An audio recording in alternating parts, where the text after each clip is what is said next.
fuck is you telling me?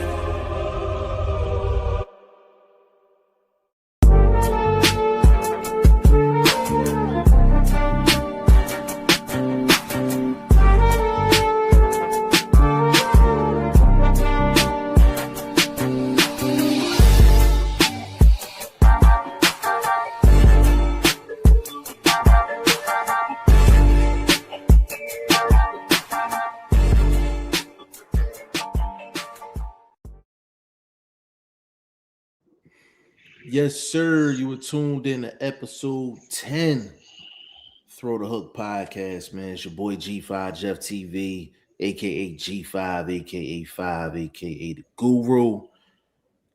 Got the family in the building, man. Introducing first, Ty Finney, the legend. What's going on, bro? Salute, man. Salute to the team, man. Glad to be here. Easy day at work. I'm glad to be here and talk to sponsor, man. Perfect time to do it.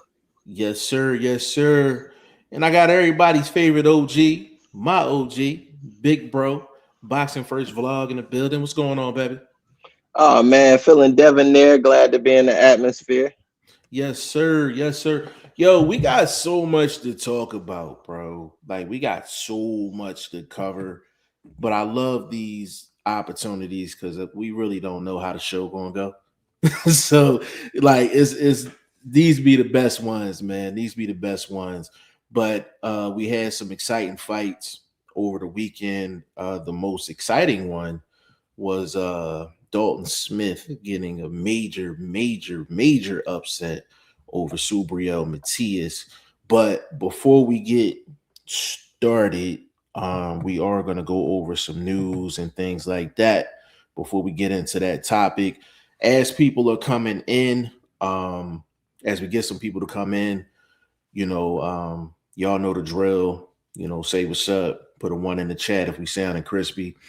And we're gonna get right to it. But just to cover some news that has come out recently, Brian Norman Jr., from reports that I've read, does not have his father as his trainer anymore.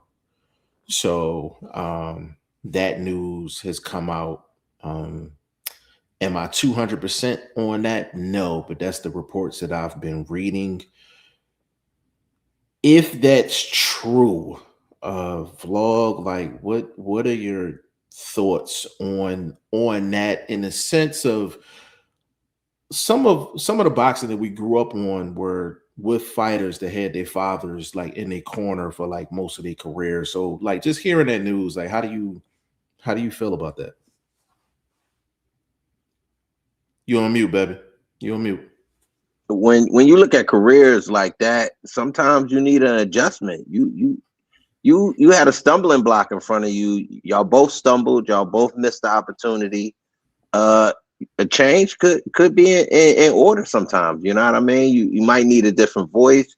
You might need a different look at your skills and what's able to be done with your skills.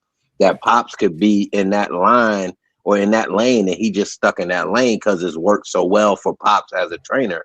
The son could need something different, and that seems like what we talking about right here. Legend, what do you think about Brian Norman Jr. not having his father in his corner? I think it could be a great move.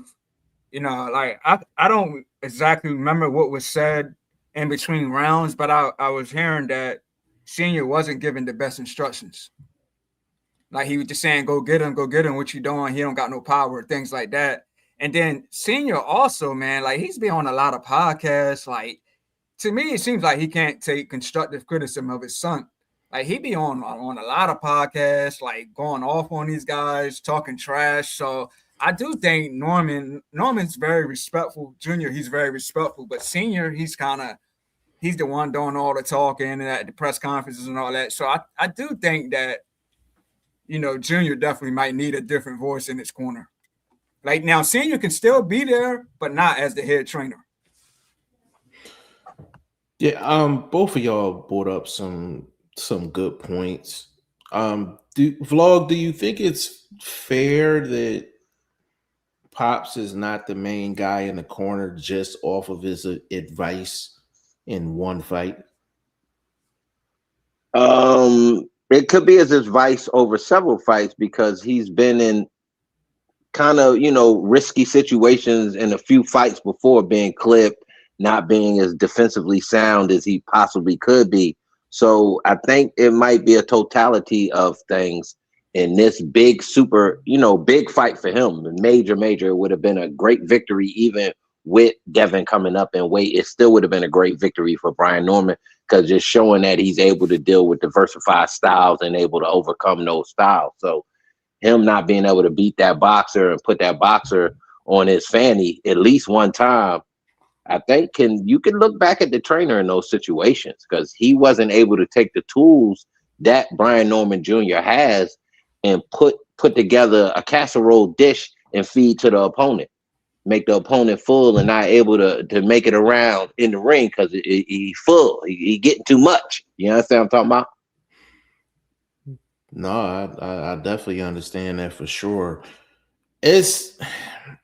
I heard some of the advice that he was given, and I think the main one that kind of bothered me a little bit is he was telling Brian Norman Jr. to throw with Devin Haney.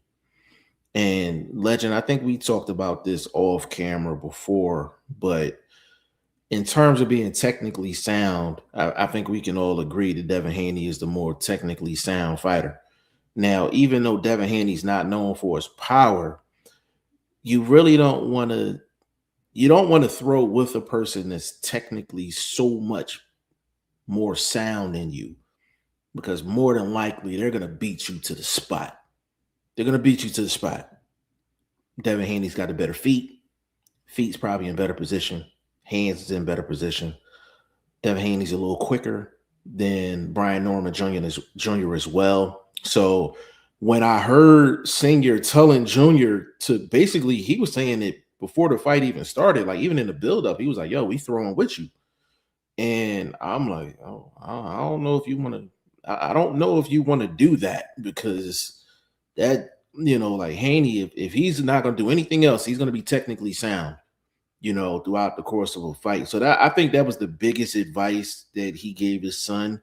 And I was like, I didn't think it was good advice, at all. You know what I mean? Like, it's the old saying is basically don't hook with a hooker.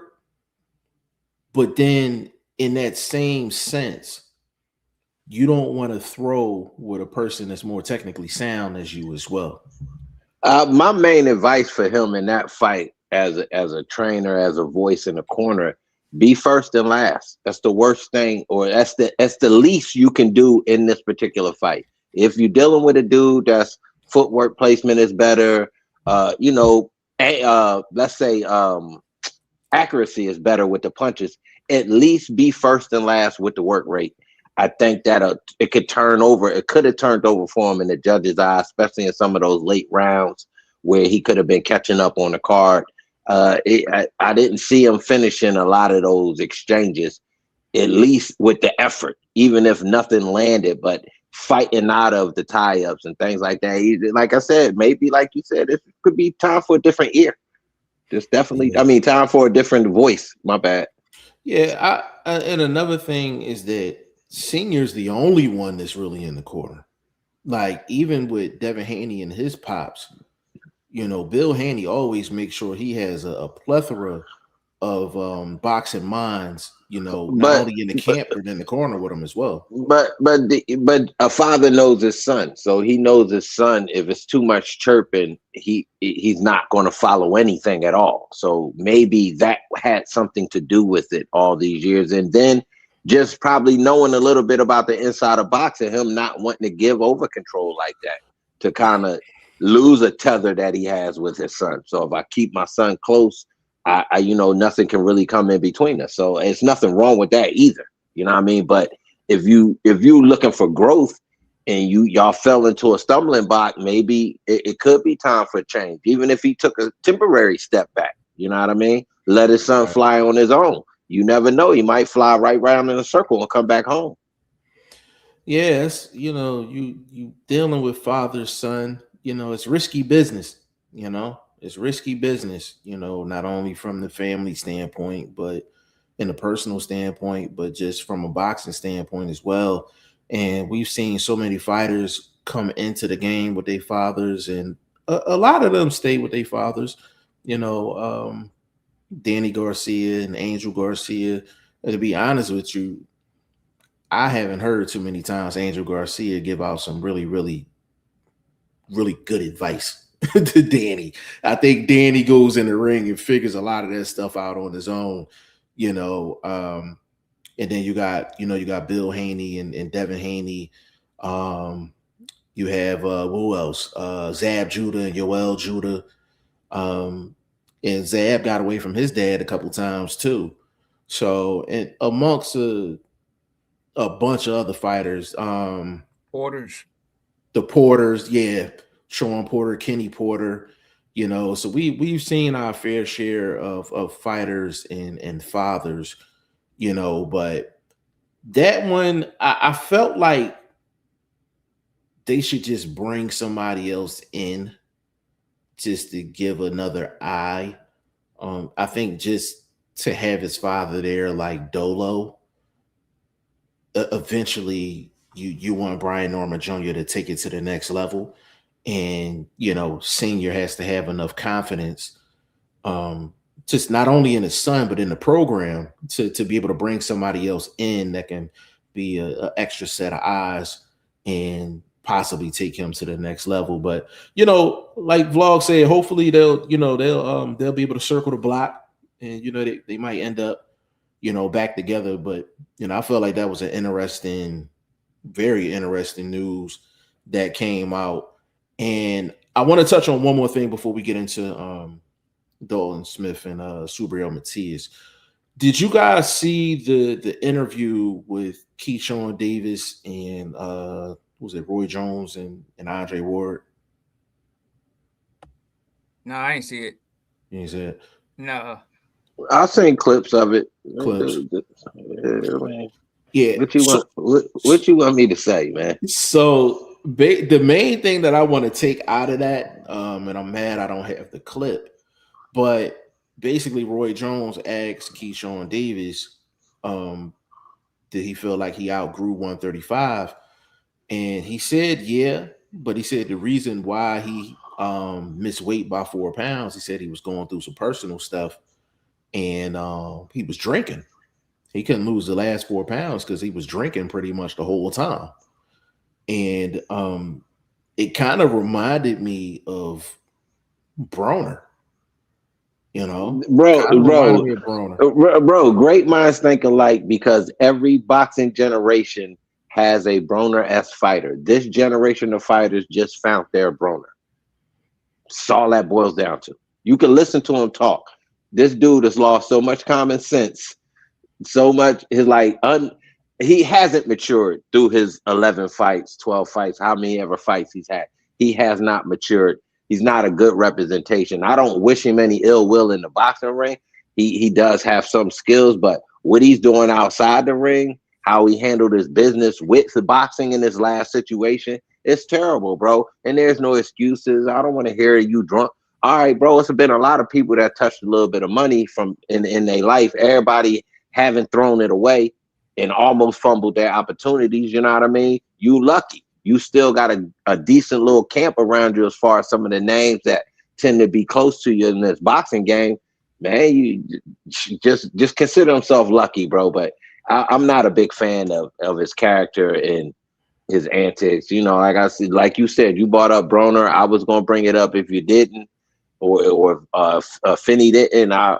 That's this generation's the shoes, the Fords, this era of young boxers that's still making their waves. They just found their Adrian Broner out there, Pat. And he's not going to change, bro. If he wins this fight, it's going to make it worse. Ty, what you think about that? Like him saying he didn't make weight because he was going through some personal issues and his he was doing a lot of drinking. Yeah, but I always got a saying, if you become a champion, you still got to conduct yourself like a champion. Mm, You know what I mean? You could take Andy Ruiz. Once he became champion, what happened? He went into party mode. mm, See, at the end of the day, you a champ. Everybody's coming from what you got. So you still got to conduct yourself. You still got to be professional. You still got to train hard. But a lot of guys don't do that. mm. So, but yeah, Keyshawn, man, like I said, like he has to earn my trust back. As a fan, he's really got to earn my trust back. But like I said, what he did out there in Norfolk was horrible. But like you said, yeah, maybe he was going through some personal things. But I think the spotlight might got to him just a little bit too. I think I think he liked that spotlight. So, he's a goofy. He's a goofy. That's all that boils down to, bro. Being honest, bro. I support him. We got the same suit on. I get that. You're a youngster. I should be trying to enlighten you, which I'm trying to do by telling you what your character looks like to somebody as a boxing fan, as a boxing pundit, what it looks like to me. You look like a goofy. You standing on top of cars and you surfing. Like, come on, bro. Who's still surfing on top of cars, bro? What are you doing? What are you doing, bro? But yeah, he's a young, he's a young guy. Young guys probably like to show off and all that. Stop, bro. Ain't nobody car surfing no more, bro.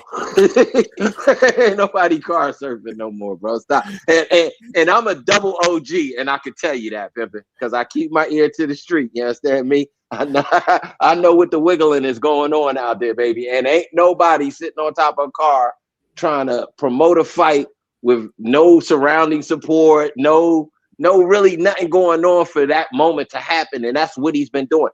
The way he was on that car is what he sounds like in some of these interviews. That's exactly what he sounds like talking and replying to some of these questions in these interviews. He looks like a dude that's standing on top of a car, fake surfing. Come on, Goofy. What are you in the music video? Come on, baby. Yeah, it was the drinking thing that really got me because for me, I'm not saying that. Like, I'm not. You know what I mean? Like, we got to see how his body language too. Leading up to the Jermaine Ortiz fight. Is he going to be trash talking? Is he going to be calm? Is he going to be respectful? So I think he knows all eyes are on him too. So, bro, he already out here talking smack. And what you supposed to do is going to be some wordplay. This is boxing as part of the promotion. But when your antics support the smack talk that you already putting out there, because you already talking about going 147. Yeah. Come on, baby.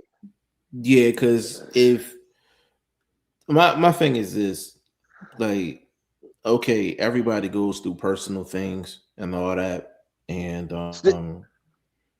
that's still gotta go to work. That's not the first time you've probably chugged down a couple, So now I'm thinking like you probably play with the alcohol under normal circumstances, but that's how a guy like Adrian Broner is in the position that he's in right now. So it's like you can't even get mad if somebody says like he might be a highly functional alcoholic. You understand what I'm saying? Like, that was just tough to hear. Especially with him having a fight coming up on the 31st, and Jermaine Ortiz is nothing to sleep on. Nothing to sleep on. I'm gonna put it out there. I'm feeling upset. You called one which to me wasn't really an upset based on the drugs and shit. So based on that space juice, I wouldn't put that and rank that as such a high upset, but I mean, this one, I do believe we can have an upset, and we already got a built-in excuse. He's gonna be the Devin Haney at 140 right now. He gonna look bad, and now you're gonna have to force to be moved up. Do you think? Another thing. Like, who's his trainer? I haven't seen Bomac in the gym with him. He's not with Bomac and them no more. So that's what I'm saying. I technically don't know, because if you're looking at what Shakur and the work that they putting out for the public, it looked like they just kind of in the gym and they all kind of around Shakur grandpa, who just kind of directing the gym, showing them young cats what they need to be working on. So I don't really per se see a head trainer with him by the bags, but he's been in the last few videos that Shakur has put up. So, and I ain't talking about Instagram videos. I'm talking about like the promotional videos that they put out on YouTube and these other platforms. Hey, Ty, do you see a possible upset in this fight? I really don't know, man. That's what I'm saying. I just got to see how Keyshawn is leading up to the fight, man. If he's still with all those antics, I can see him, being humbled in this fight. You know what I mean? But I really don't know, man. I really don't know. I mean, it's possible though. It's possible. Listen, bro, he's only been fighting one style. He has not fought a boxer in his short career yet. Now you're fighting a guy who's not built like a boxer, but can box. And he's the bigger guy naturally because he's already been in the division for at least a year, 2 years, I think. I know he was hanging around 135 for a little bit. And obviously he moved up here within his last couple of years on Top Rank. So, excuse me. That being said, I think the ability to box and maybe trade with him, because you're looking at what Keyshawn does. He's a single. He just throws hard singles. He's a single guy. He makes a lot of noise when he throws to make it seem like he's hitting harder than he does. Will that work at a higher weight? Will it show up? You've been literally fighting smaller guys, technically, based on being hanging around 135 that he was for a little while. A lot of them guys was coming up from 130 to get that 135 fight against him. So he's been technically the bigger guy. Now, how's it going to play with him fighting a bigger guy that's a boxer? It's going to be interesting. I'm just off of what my knowledge is of both guys. I say 50-50 because I don't think Keyshawn hits as hard as he thinks he does. If he did, he wouldn't have to make all that noise he does when he throws his punches. If you look at it just from a boxing standpoint, Keyshawn Davis is definitely coming into this fight with more red flags than Jermaine Ortiz. Number one, he's coming up in weight. He's coming up from 35 to 40. You had all the drama from the last fight where he didn't make weight. Then he revealed that part of the reason why he didn't make weight is because of personal issues and alcohol was involved. And he said he was drinking on a consistent basis. Okay. So that stuff does damage to your body. He doesn't have his main trainer anymore in Bo Mack and that whole team. And I think we can all agree Bo Mack and that team is top 5 in the sport in terms of lead trainers and the respect that they have as a unit. They're top 5.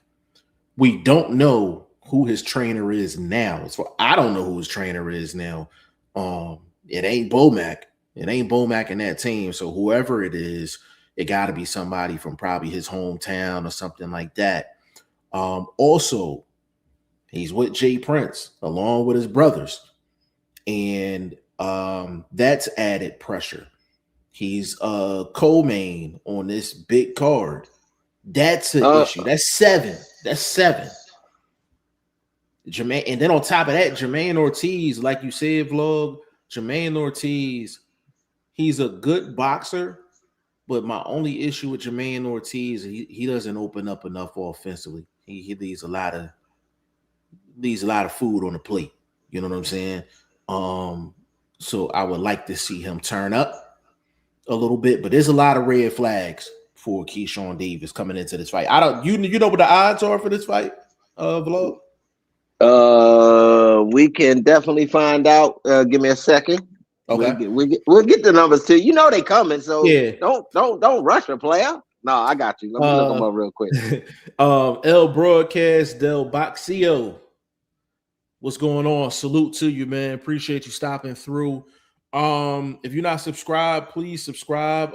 We see you got a channel too, so we will definitely subscribe to you as well. Big shout out to you. Happy that you came up in here. But yeah, Keyshawn Davis has a lot of things to prove in this fight. And like I said, Jermaine Ortiz is not an easy, he's not an easy out, like at all. Whoever Jermaine Ortiz gets in the ring with, he is not an easy night at the office. It's definitely not an easy night at the office. So and Vlog, like you said, like we don't know how his power translates. You know, is he gonna be cracking at 40? You know, are we gonna have fatigue? It's gonna be a fatigue factor in this fight for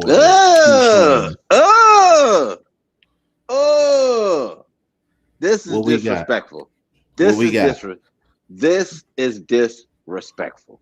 What we got? We got Davis minus 650. Jermaine Ortiz a plus 410. If I don't put some dinner money on Jermaine Ortiz, it's a couple dudes this month I'm gonna put some dinner money on, bro. It's another little fight. I'm gonna talk about it real quick. It's off the radar because people, you know, they tune into this channel for these type of fights and this information. But it's a little upset down there, down under. Dempsey McKeon. We know he's been straight BTA'd his last couple fights, but he had a little feel-good win in between them KOs or right after the back-to-back KOs. He going up against a dude that has never been stopped in 10 fights. One of them New Zealand, Australian type boys, look like a Samoan. The boy got handlebars. I'm going to sprinkle a little change on him to not only get the victory, but to knock Dempsey McKeon. Hey, yo, can I get a repeat on the odds for Keyshawn, please? Yeah, it is 650 minus 650 for Keyshawn and plus 410 for young Ortiz. Young proven, tested Ortiz. Unproven, untested, weight issue. Keyshawn Davis, if y'all don't sprinkle some money on Ortiz just because you can. Bro, that's disrespectful. I wasn't expecting them odds to be that high. For my non-bettors out there, minus 650 means he's a 6.5 to 1 favorite. And there's no way in the world 6.5 to 1 favorite for sure. That's yeah. It's so many red flags going into this fight for Keyshawn Davis. Those odds basically tell me that they believe he's going to overcome all of these red flags, that he's going to get Jermaine. Man, no, they could be lining him up. That's what that sound like. They lining up all of them fans that think this is going to be a cakewalk when it's not, bro. This is your biggest test of your career, bro. You're not a 6-1 favorite, and dude is definitely not a 4-1 underdog. Well, the one thing I will say, Jermaine Ortiz not going to get any favors on the cards. So he's going to have to turn up. He's going to have to turn up in this fight offensively. He's going to have to turn up. Let's be honest. Let's be honest, bro. This ain't no top rank situation. So I think a little bit of that is out. We understand who the A and B side is, and I get it, but I don't think is that cut and dry when we talk about that type of scenario. Well, I'll combat you with this. Jermaine Ortiz can't come in there with the same offense and expect to be given a lot of rounds. He's going to do more than what he's done in previous fights. But sure. Again, you dealing with somebody who's not offensively. What's the name? Is not averaging 30 punches a round. I understand that. Yeah, for sure. He may have some rounds where he opens up, but it's not something that he consistently does, and he just shutting people out to where the fight is over within 3-4 rounds just because he won't take the foot off the gas. He's not that kind of dude. He makes a lot of noise. He throws a bunch of singles. He fights out of the shell. How you be sounding with his shots, bro? How Keyshawn be sounding with his shots? Do it again. Do it again. Okay. I hear you. I don't see you. I hear you. Sound like he got a herniated disc in his back. Yo, big shout out to Lavelle Jackson, man. Big shout out. I said, what up, though? Big shout out to you, family. Big shout out to you. That's one's at the bar right there, man. Okay. Yeah. That's my dog right there. Yeah. L Broadcast, he said, sad about Subriel's defeat, but that's how boxing is. Hey, man, listen, we gonna get to that in a second, bro. We gonna get to that in a second. My dog, Jay Will, in the building, man. What's going on with you, bro? Got the fires up in here, man. Big shout out to you. It said Keyshawn coming to 147 after and taking out Devin. Hey, bro, he got some business to handle it at 140, man. Like he got some business to handle at 140. That jump from 35 to 40. Real quick. There's an old saying for the family in the chat. Don't put the cart before the horse. You won't get nowhere. I like very old saying. Look it up. A vlog, but that jump from 35 to 40 is not an easy jump. It's not an easy jump. That's the saying, Jeff. That's the saying. I know. Don't put the cart before the horse. I'm spelling it out for him. I'm spelling it out for him. Spelling it out for him. You know, so he's you know, this is his first fight at 40. You know, so it's a lot that he has to show at 40. And then we're talking about going straight up to 47, and this is why Vlog said what he just said. Can I say this? Go ahead, bro. Because you feel like you won 40 in your past few fights, it's a big difference to actually fight at 140. You know what I mean? He could have felt like, yo, I'm heavy for this weight. I'm cutting too much. I get all of that. You know what I mean? But at the same time, look at your performance at that same weight. So are you going to perform better now that you so-called tightening the reins on the weight, moving up, putting less wear and tear on your body to make weight? Are you going to perform better? I don't know that equates.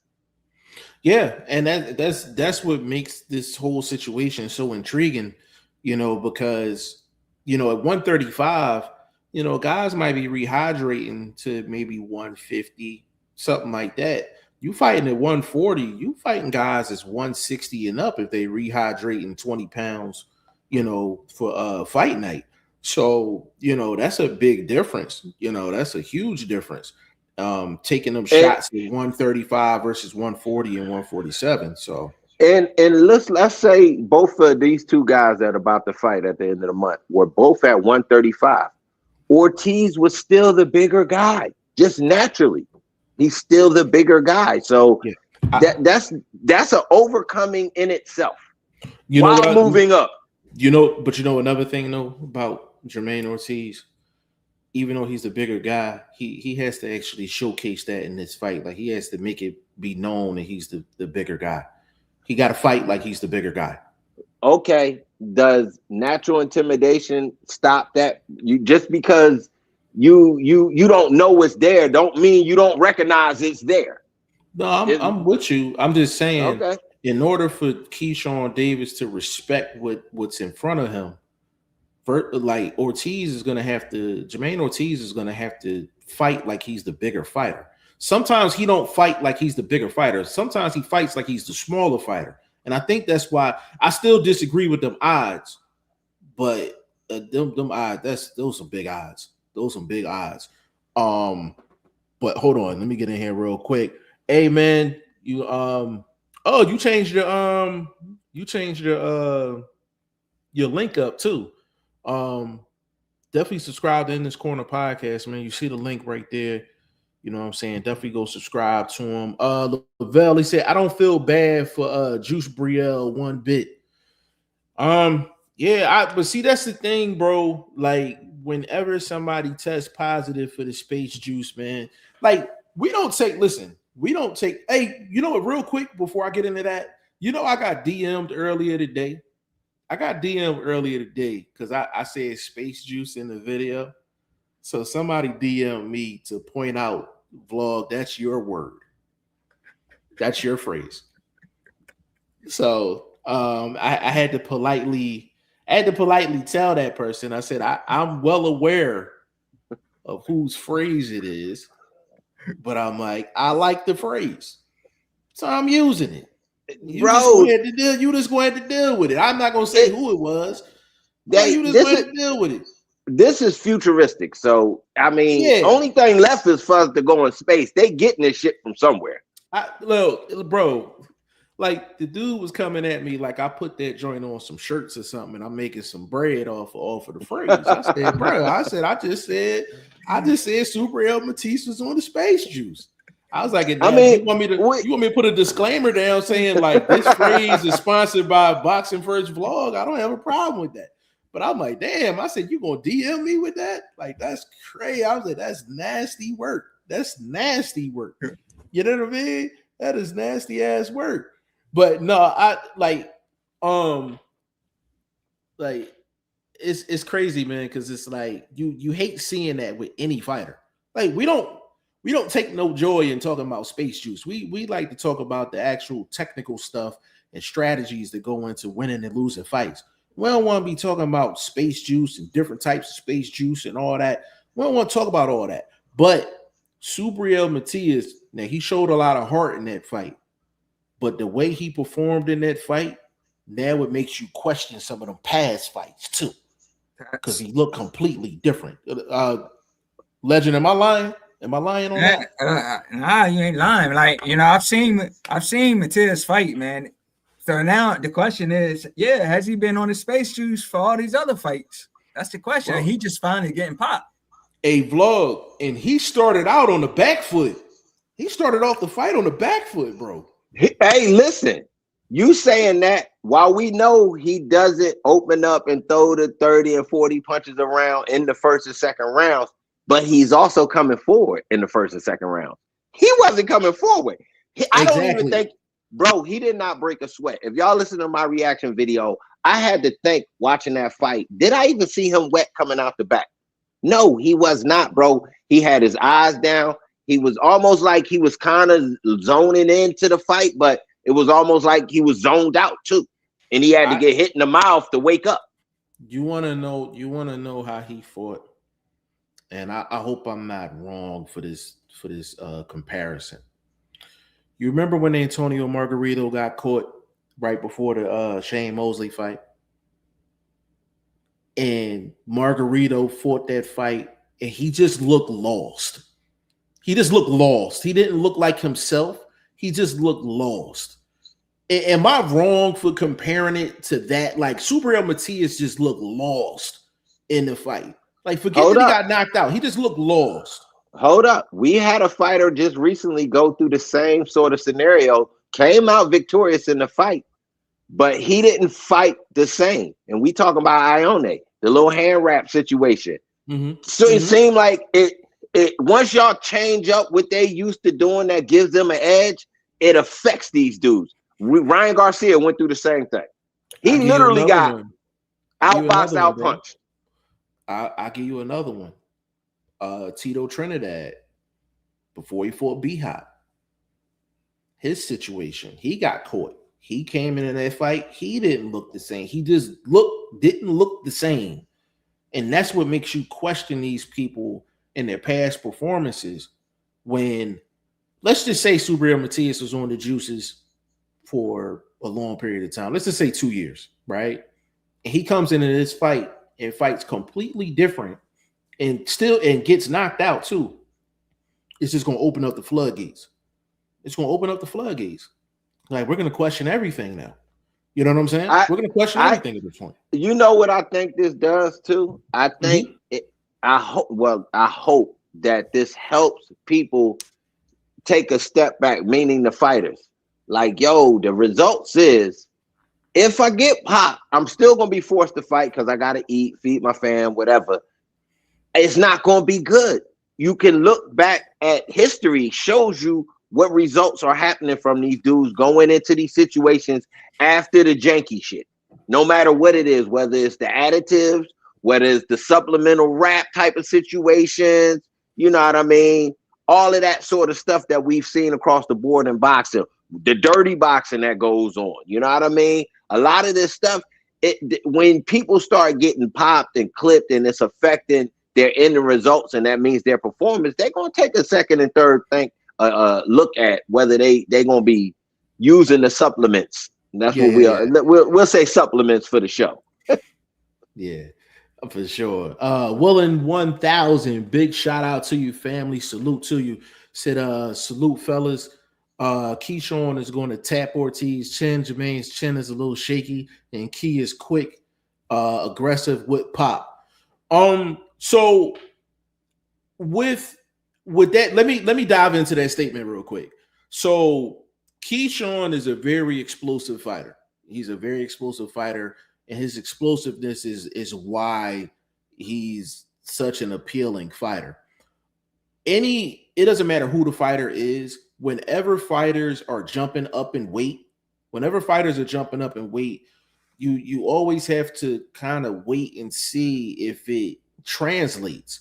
So we've seen Keyshawn very explosive at 35, and we're going to see him at 140 pounds. So according to him, he's been going through some stuff. So now I'm not going to lie. He looks like he's motivated. It looked like he's ready to go, for sure. But we got to see if that same explosiveness translates, if he has that same pop. Because we've seen guys go up to 140 from 135, and they're not cracking like that.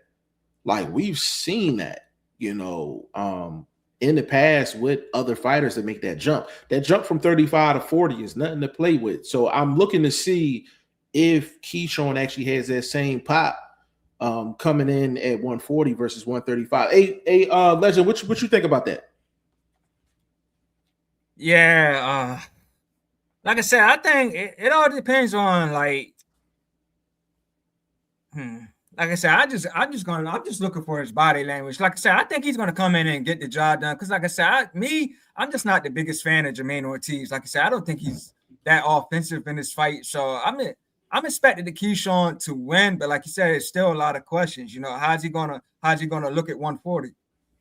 So I mean, Yeah. it's still a lot of questions I got about this. So I did like may the best man win. Yeah, I think it's interesting. It's very interesting to say the least, man, for sure. Jay Will says Shakur beats T.O. I don't think him and Keyshawn want to be in the same division together because they aren't gonna fight. Jay Will, I was talking to somebody earlier today about Shakur and T.O.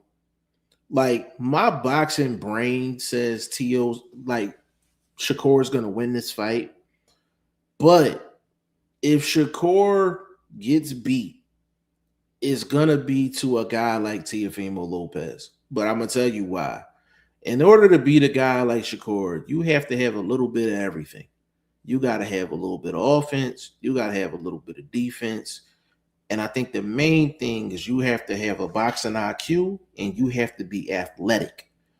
When Teofimo was on his game, he's capable of showing all of those things. I'm still leaning towards Shakur, but I gotta put the lab coat on closer to the fight.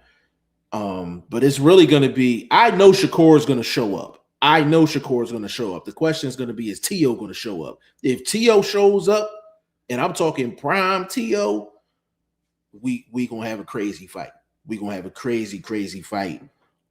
Definitely. But as far as Shakur and Keyshawn, they can be in the same division. They just don't fight each other. Like, they can be in the same division for sure, unless they just can't do no unification. Like, just they can't be undisputed if they're in the same division, but they can stay in the same division.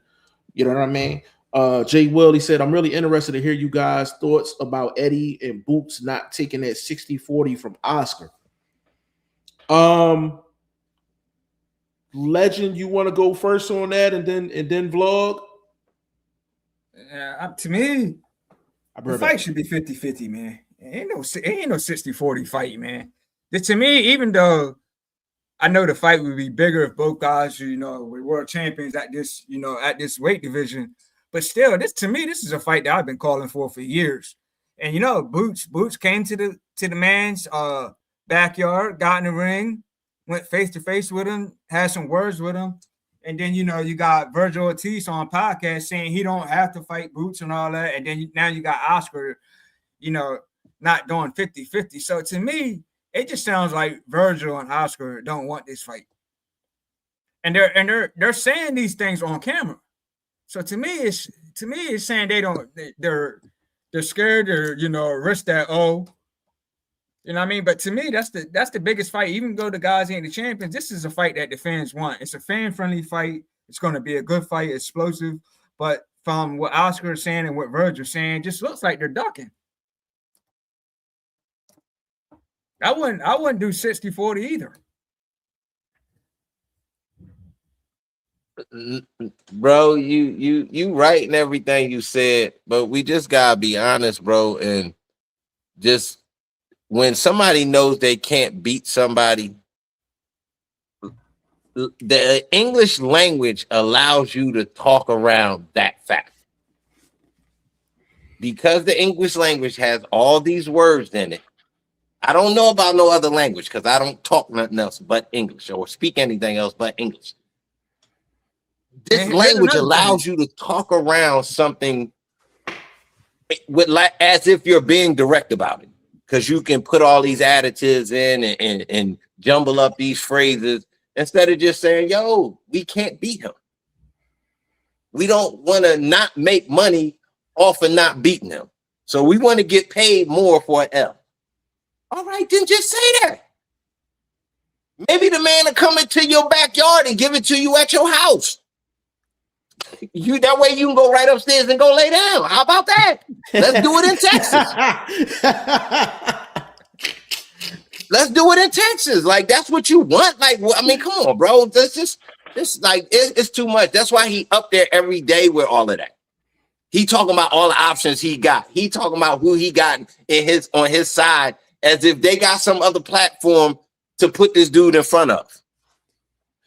You don't have no platform to put this dude in front of. If DeZan is telling you, look, man, we gotta make some serious fights, or it's a waste of time with you dudes. Nah, so he's doing what promoters supposed to do: run their mouth, hype they dudes, make it seem like it ain't their fault. But real know what the real is. It's that simple. Yo, I got my dog Tree James in the building, man. Tree, what's going on, baby? What up? What up? Hey, Tree. We talking about Virgil Ortiz and Boots Ennis and Oscar De La Hoya saying that Virgil Ortiz should get 60% and Boots should get 40%. How you feel about that?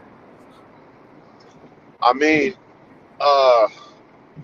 we gotta weigh out just in general, like the experience.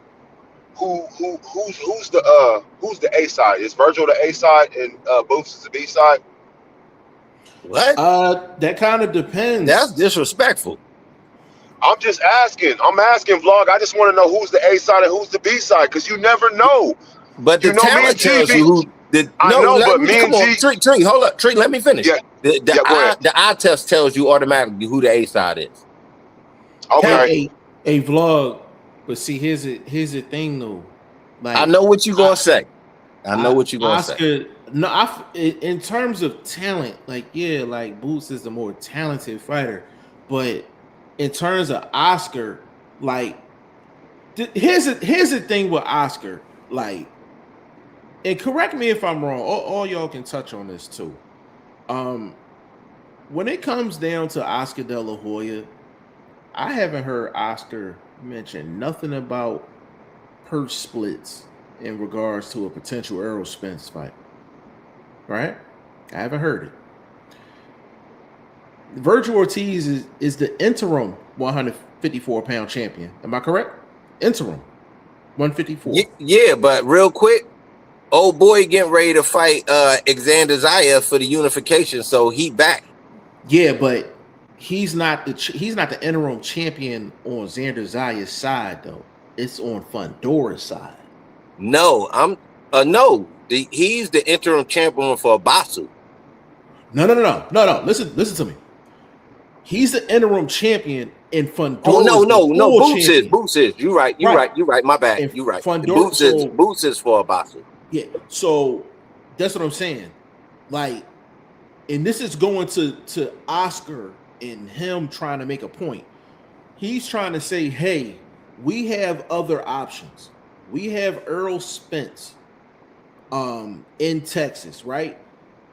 Fellas, Can anybody look up when the last time Earl Spence was in the ring? 3 years ago. Okay. So And he was coming off belt to ass. right. So we're talking about making a mega fight with a retired fighter. Okay? That's option number one, as far as Oscar's concerned. Number two, he says Sebastian Fundora. That's another fight that they can press.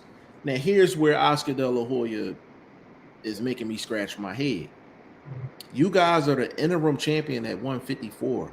You have not gone to the sanctioning body one time to say, hey, we're the interim champion.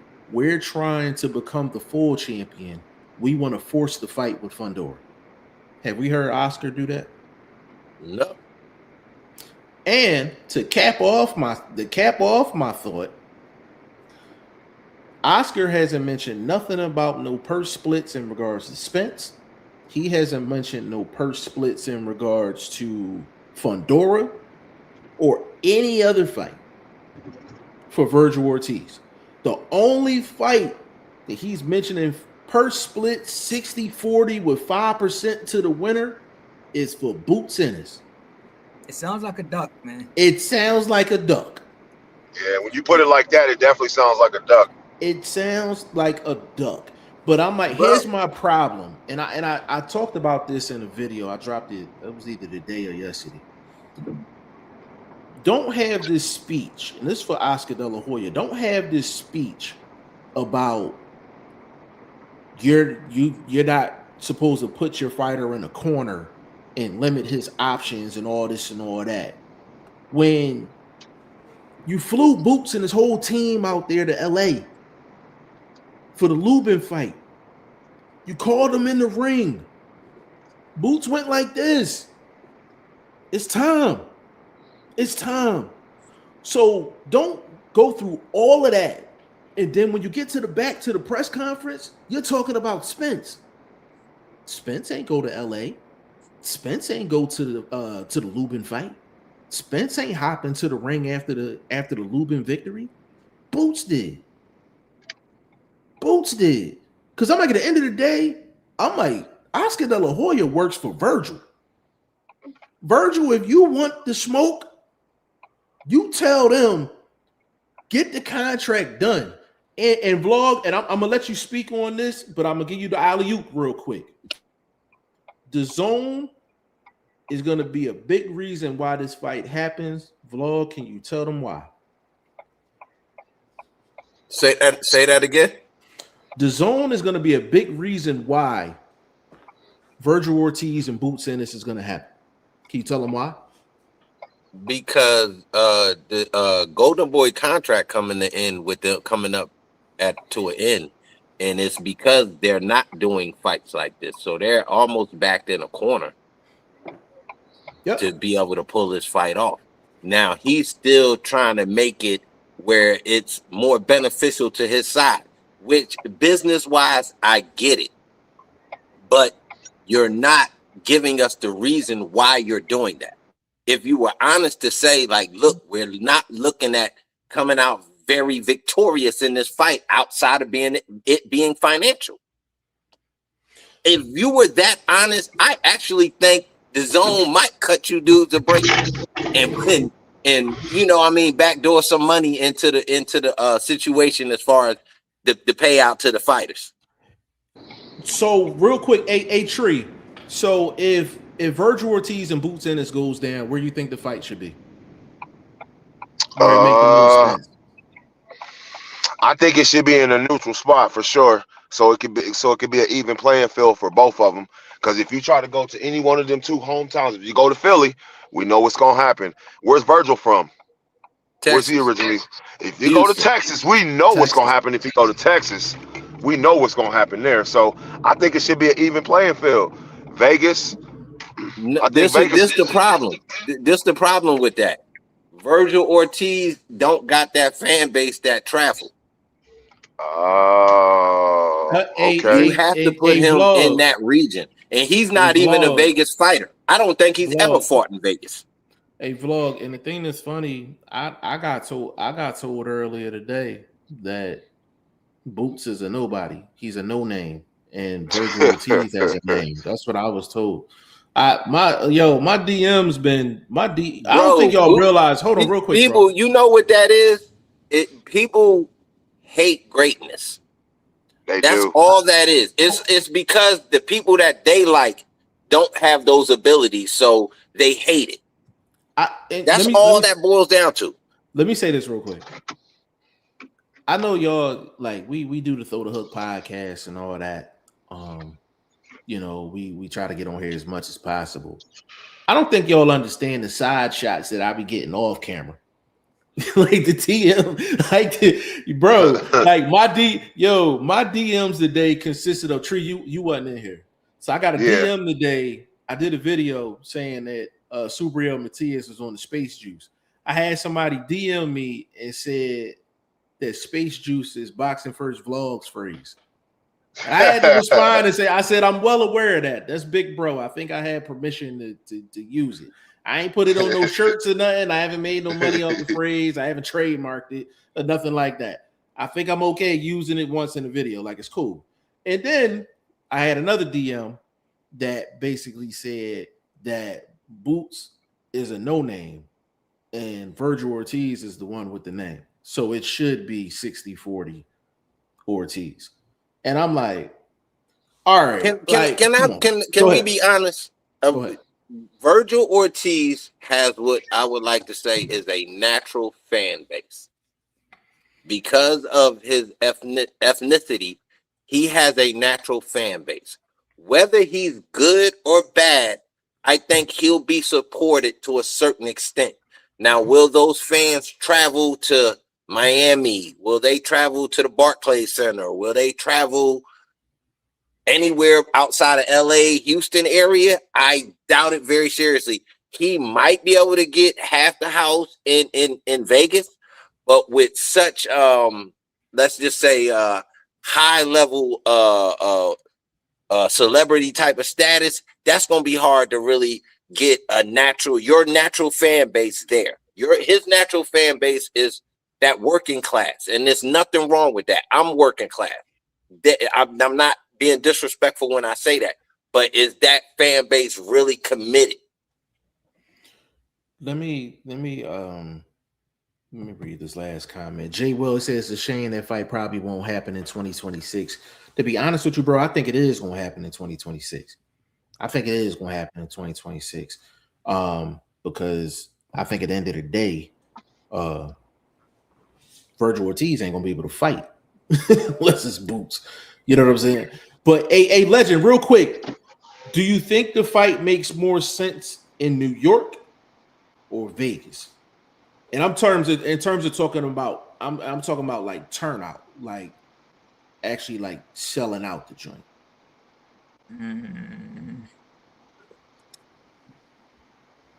That's a good question.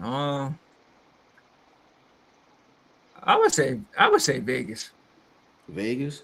Okay. Yeah, I would say Lord, what you think? I'm really cool with either one though. I'm cool with either one, but we just got so many fights in Vegas all the time. So I think Vegas is just more the common ground. But I'm cool wherever it would be. If it's Vegas, if it's New York, I'm cool. But like I said, I don't think it should be in either guy's hometown because it shouldn't be in either guy's hometown. But I'm cool with Vegas. I'm gonna jump in real quick. I don't want to cut you off, Finney. My bad. No disrespect. You good. I slightly lean for comfort's sake, for legacy's sake. I'd do that shit right in his backyard, bro. Houston, Texas, wherever LaGrange, whatever area he claims down there in Texas. Yeah, but he normally fights in Fort Worth. I've been to Virgil. Houston. I'm saying because it's a big city. I think it's close enough. It has enough of his support base, and for it would be almost Devin Haney-esque. It'd almost be like he going out of the country. You know what I mean? And going and putting BTA in your backyard, bro. That's the best way to do it, bro. That's legacy type shit, bro. That's gonna be remembered. And it's a non-title fight, really. Oh man, you you're not even taking him seriously if you accept those terms. And Hey, if I was Boots, I'm not gonna lie, I would take those terms. But and that would be my clause. My clause is it has to go down out there. Hey, vlog, but you kind of put the facts together to kind of go against that, because Virgil doesn't even deserve that. Even though it's legacy, bro. Even though it's legacy, right? Like like you said, there's no belt on the line. There's no belt on the line.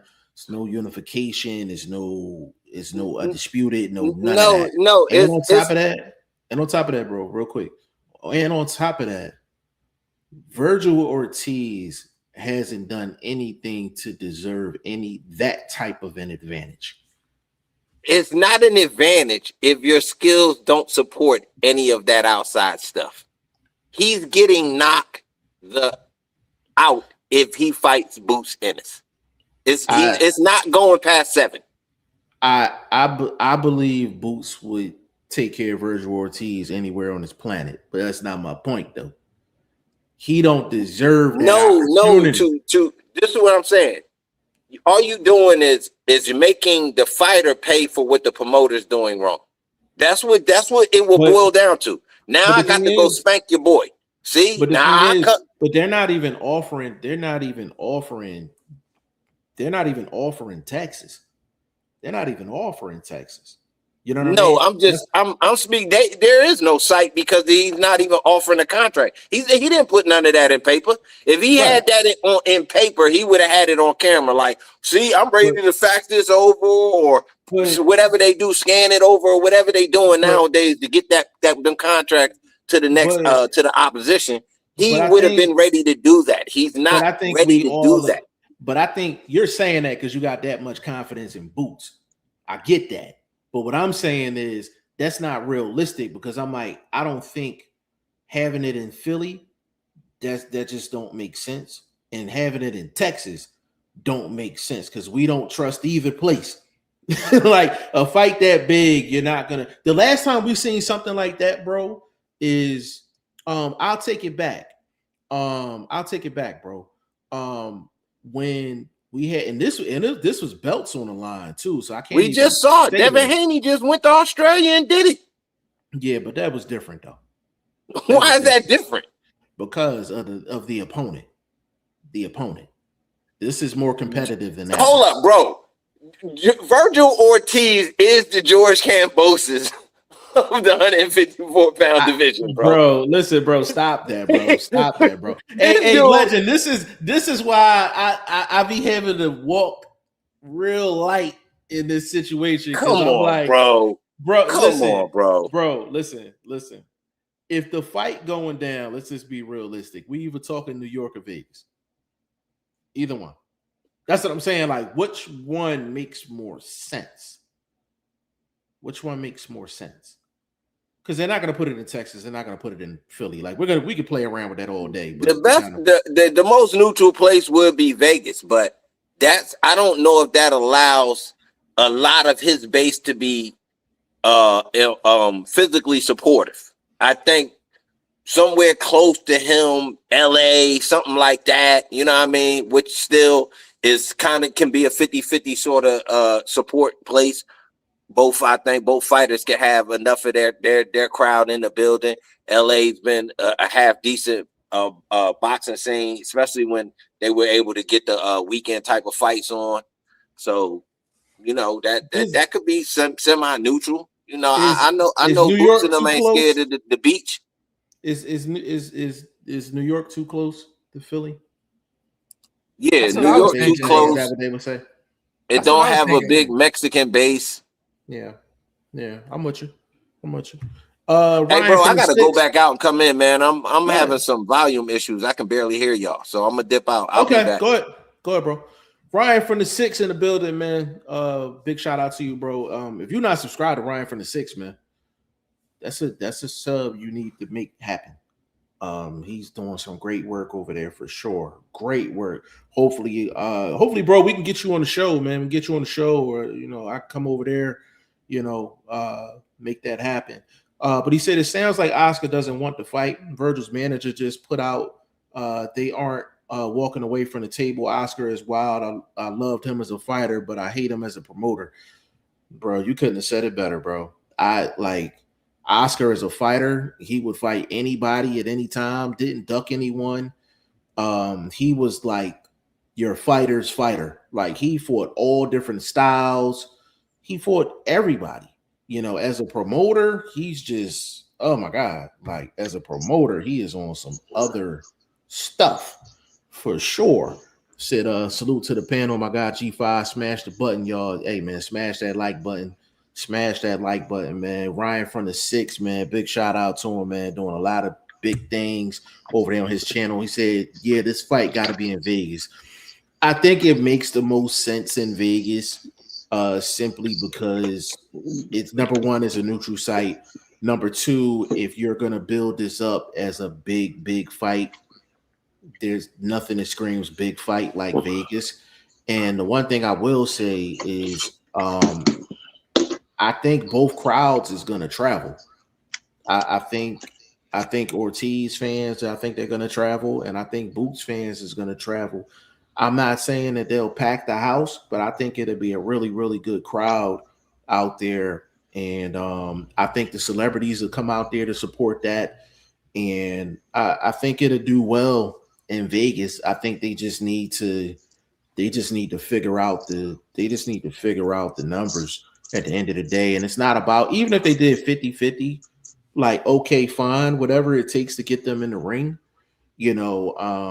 maybe they could talk about some type of splits as far as, the tickets, the gate, things like that is bigger than just, what the fighter purse is, when it comes down to these negotiations for big fights.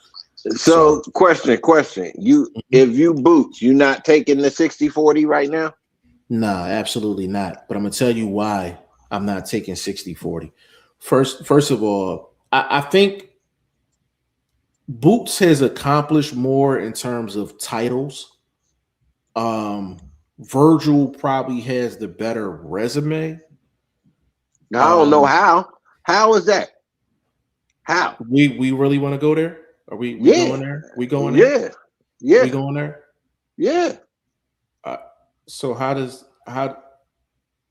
Boots have a better resume? I'm talking about just fight his opponents. Because they can't get out the ring without being helped. I ain't asked you that, bro. I said the opponents, bro. I know they ain't getting out the ring. So who? Quality opponents. Quality opponents. Stan Jonas. That's better than Madrimov? Of course. Of course. That's a champion. How you going, Madrimov? That champion don't mean nothing, bro. We done had some terrible champions, bro. All right, bro. Oh, so it only matters. Come on, bro. Don't do this to me on a Tuesday night, bro. Don't do this to me on a Tuesday, bro. Don't do this to me. I ain't even gonna argue with you on that one. If you're not saying a world champion versus a guy that don't even have 15 wins. Can I ask you a question, bro? Yeah. I'm a piggyback off of that. How good is Mario Barrios in your eyes? He's a world champion. And we both have the same answer for this. Hold up. Don't fail me. He is don't do probably this. I think he is a half a step behind Virgil. Don't do this to bro. Don't do this to me, bro. Don't do this to me. I'm telling you, bro. He is a half a step behind Virgil Ortiz on boxing skills. We have both. And you laughing in the background too. That's why you're not on camera right now. You know what you're doing, bro. I'm being honest. Hold up. We know the man. He cheats, but listen. Virgil Ortiz is cheeks too, bro. But He is garbage, bro. But you just said Stan Jonas was a world champion. The reason I wanted to ask you that is because it don't matter if you're a world champion. You can still be cheats. I know. I know that. But Stan Jonas was not cheats. I like Stan. No. I like Stan Jonas. I like Stan Jonas is the best fighter on either guy's resume. So if you can't top, he's better than Madrimov. Yes. People were saying he had one of the best jabs in the game for a couple years. What you talking about, bro? Okay, so I'll meet you in the middle of the street. on this one. Let's say their resumes are relatively close. Can we go there? We can't, because he's not. He hasn't been a unified champion. He hasn't won.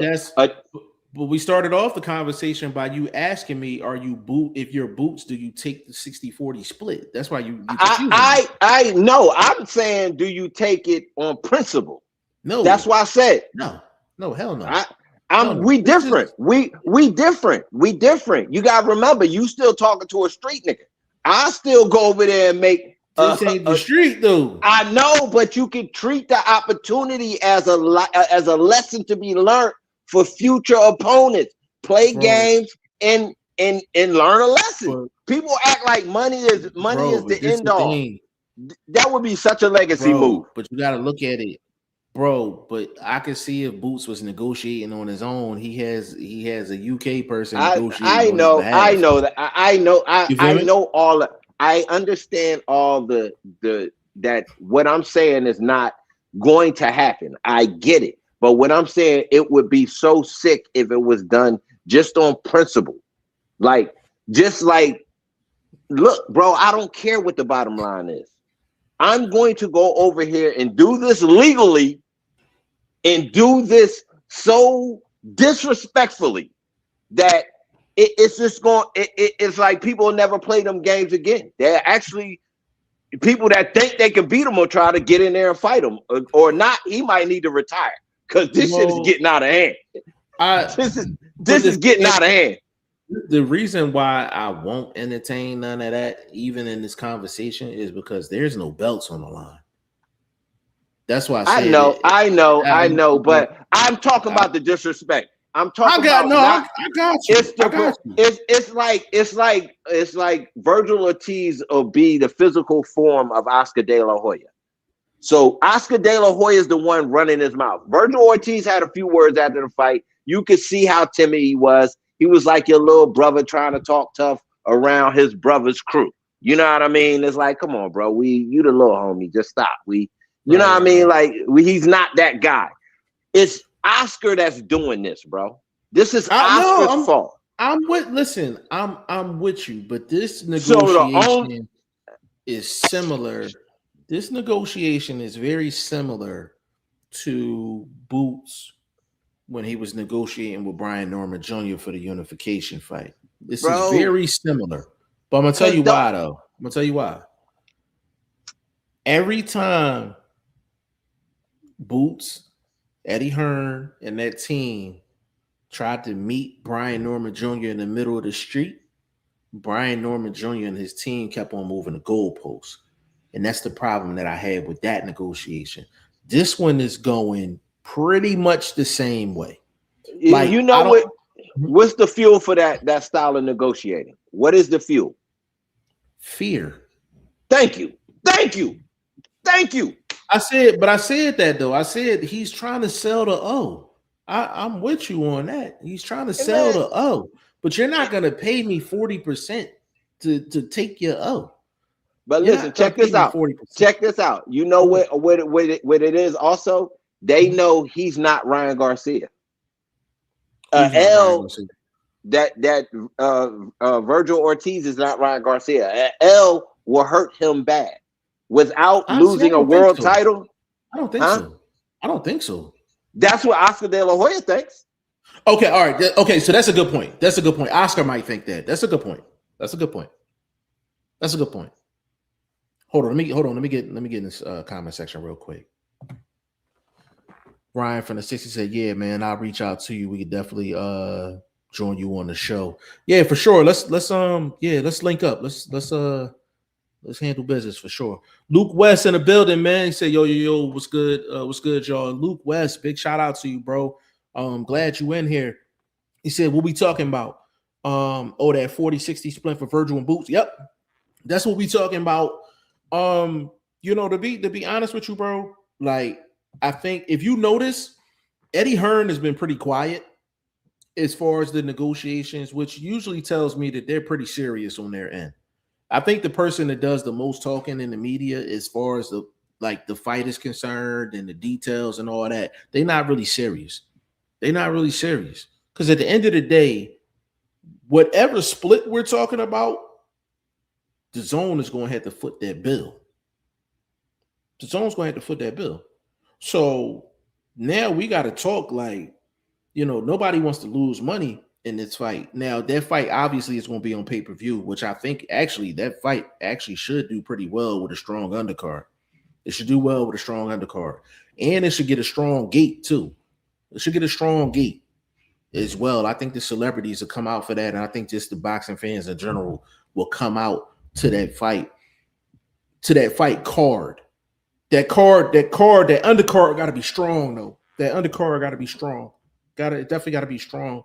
And I will put it, if they can get this fight in like April, May, like that would be dope, bro. That would be dope out in Vegas. That'd be really, really dope. But 60-40 is just they should just make it 50-50. Just call it. If you want to do 55-45 for Boots because Boots has won technically more titles. Okay, cool. Let me see. Luke West, he said kind of nonsense, but I have been kind of out the loop. Where the fight take place is important to me. Like in Texas, Virgil can make demands, but anywhere else in the US, I don't know about 40-60. Yeah, 40-60 is Luke West, 40-60. I don't think anybody believes that Virgil Ortiz is 60-40 anything over Boots. He's not 60-40 over Boots in the ring. He's not 60-40 over Boots in terms of money. He's not 60-40 over Boots in terms of popularity. He's not 60-40 over Boots when it comes to anything. And I think Oscar don't want to fight. And let me add this too, Luke West. In Legend Tree vlog, we haven't talked about this either.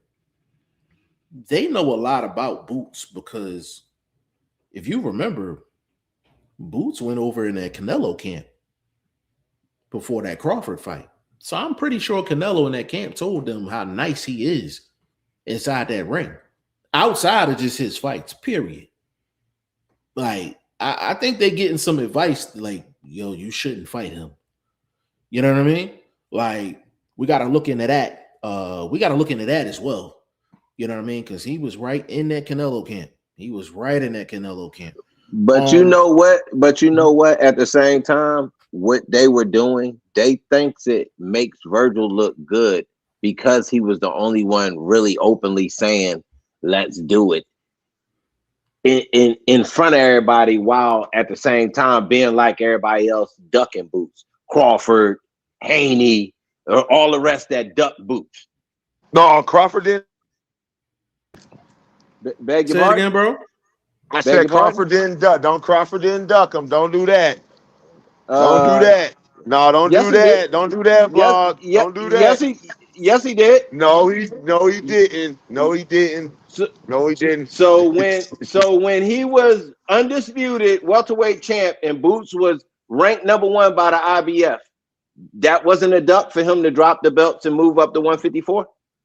He went up to 154 because he couldn't make the weight no more. That's why. That's why he went up. He could make the weight all the way up to get this biggest fight of his career pay-wise to fight Spence. He could make the weight up till then.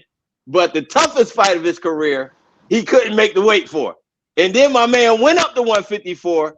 Then all of a sudden, I can make 168 and I could beat, a guy that's basically got 1 foot out the door physically, what he's able to accomplish in the ring. So you taking his belts was okay, but it wasn't super spectacular because you were fighting a shell of a guy. So you duck Boots.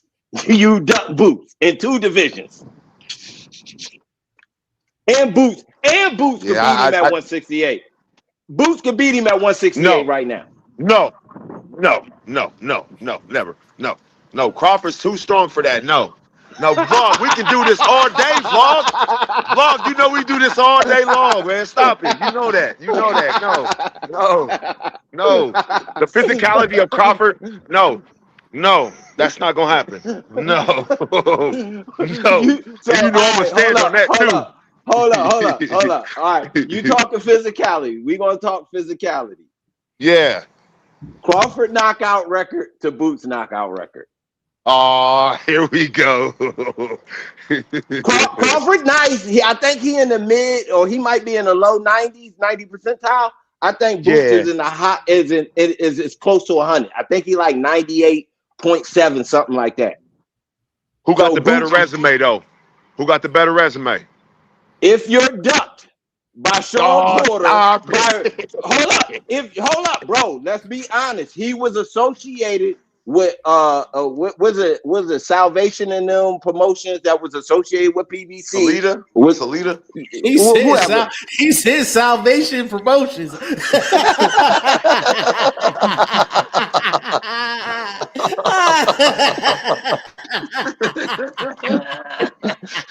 Yo, I love Vlog, yo. Salvation.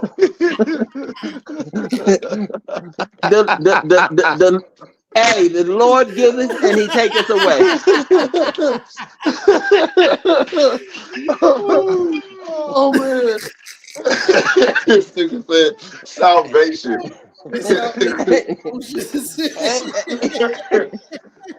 I can't catch my breath. Damn. Yo.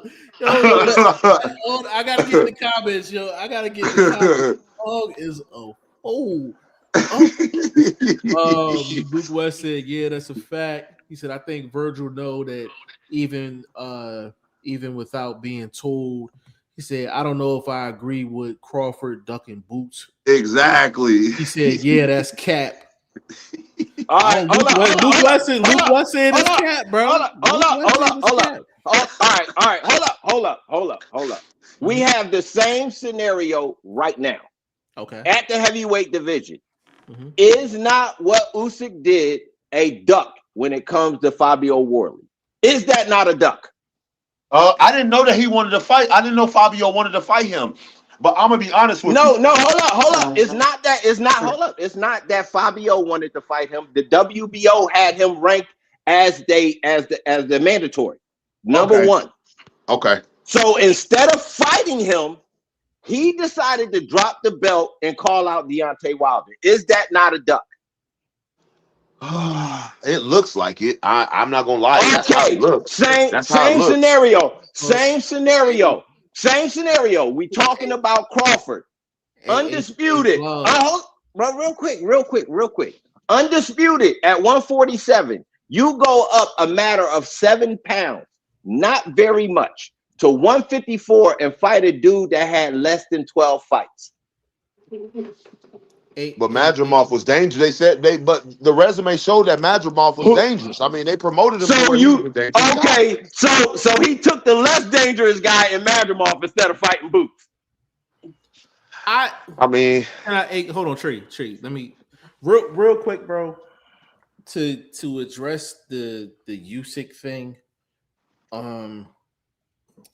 that's tough because on the surface you can look at that as a duck. Right on the surface, you could look at that as a duck.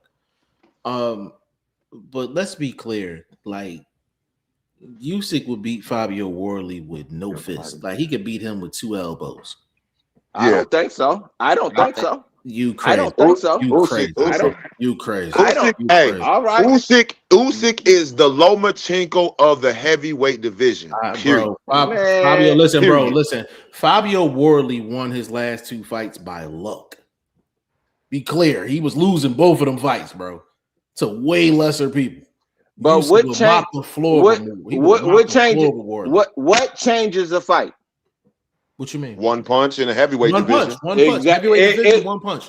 And who got the strongest right hand in the heavyweight division right now? Who is throwing the hardest single punch in the heavyweight division right now? You're gonna tell me it's Worley? You can show me based on his work. It's based on his track record. That's the only thing I can go off of. So Worley has the hardest right hand in the heavyweight division right now. Right now. He's the only dude right now in the heavyweight division that can single punch, stop, and change a fight. Usyk can't change the fight with one punch. No, but he can definitely move around and make it real hard for a person to touch him. That's the problem. His movement. Again, you know what? Hold up. You know who I seen him do that against? Chisora. Ran that whole fight. Gave it to him. Great. Not proving nothing to me. Not proving nothing to me. You're also not proving nothing to me calling out a dude that's half washed. And that's no disrespect to Deontay Wilder. Yeah. But he is not a better boxer than Fabio Worley. He will never be a better boxer than Fabio Worley. If Fabio Worley, that's what I'm saying. You're running from the youth. He would have been better off calling out Big Baby Anderson. A vlog.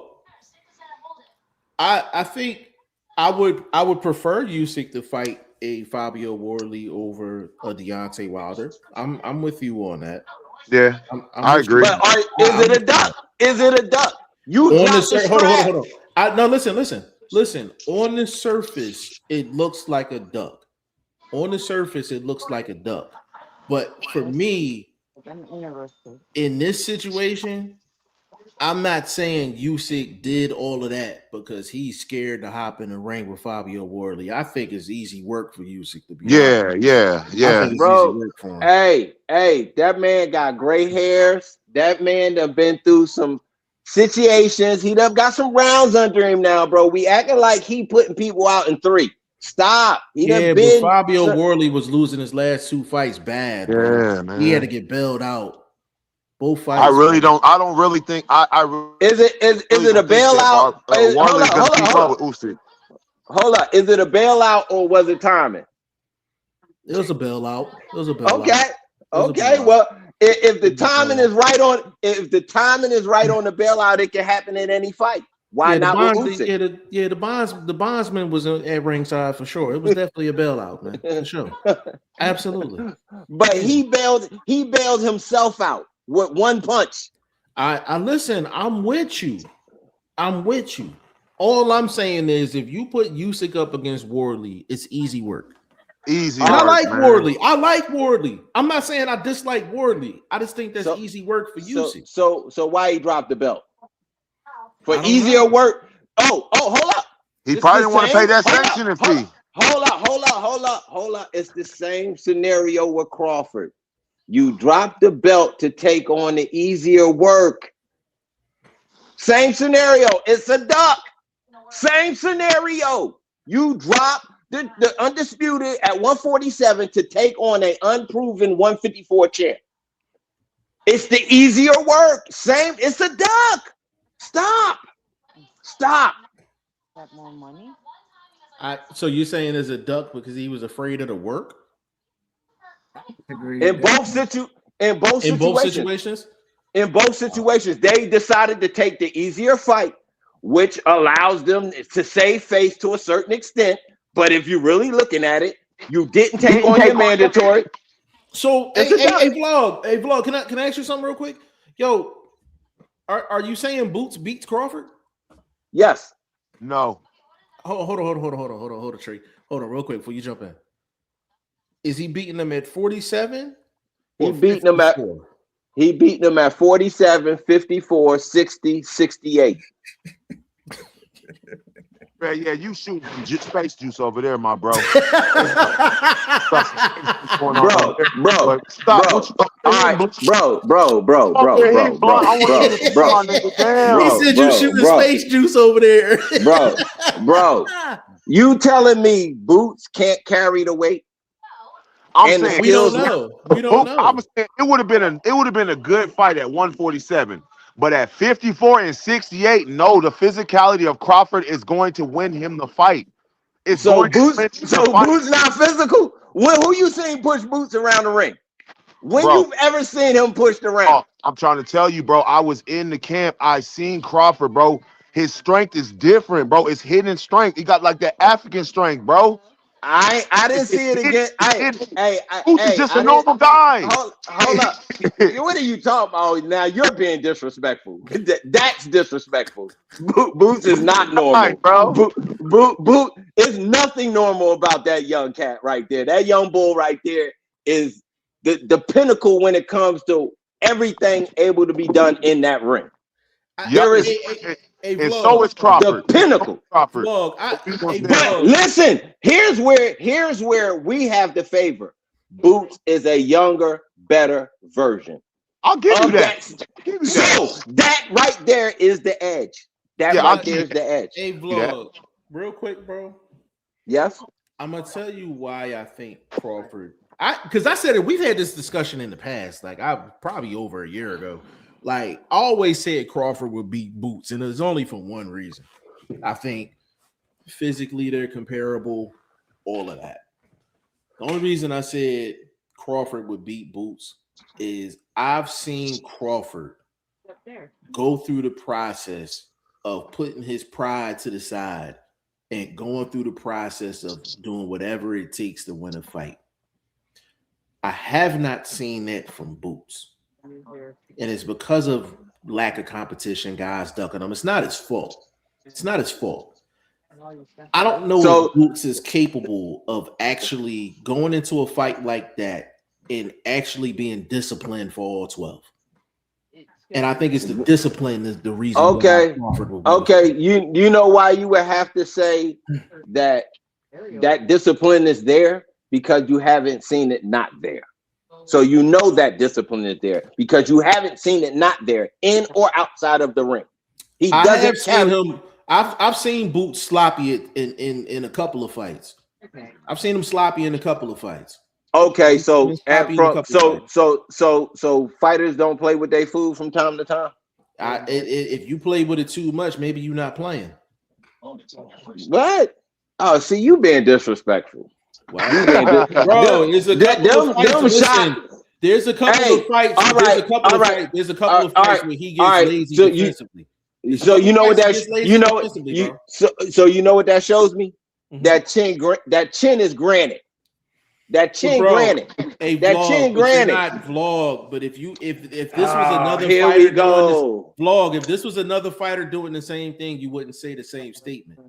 You wouldn't say the same thing. So I'm going to say this was another fighter, you wouldn't say they're playing with their food. You're saying this is a flaw.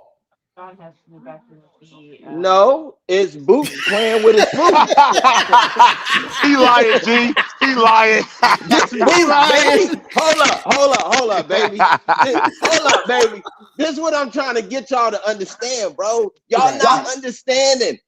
This dude is the Matrix. He's Neo. He's the whole kit and caboodles, baby. Log, I'm not taking it away from you, bro. I'm trying to tell you, bro. Log, there was one point when me and G literally we was talking about him and Crawford fighting, and I ain't gonna lie, me and G both was worried, especially after that when he did that slow matrix stuff you talk about, when he did slow motion to the dude, like action replay, hit him, hit slip his punch. I was worried then, but then when I seen Crawford stepping this game up and seeing what he was doing, I was like, nah.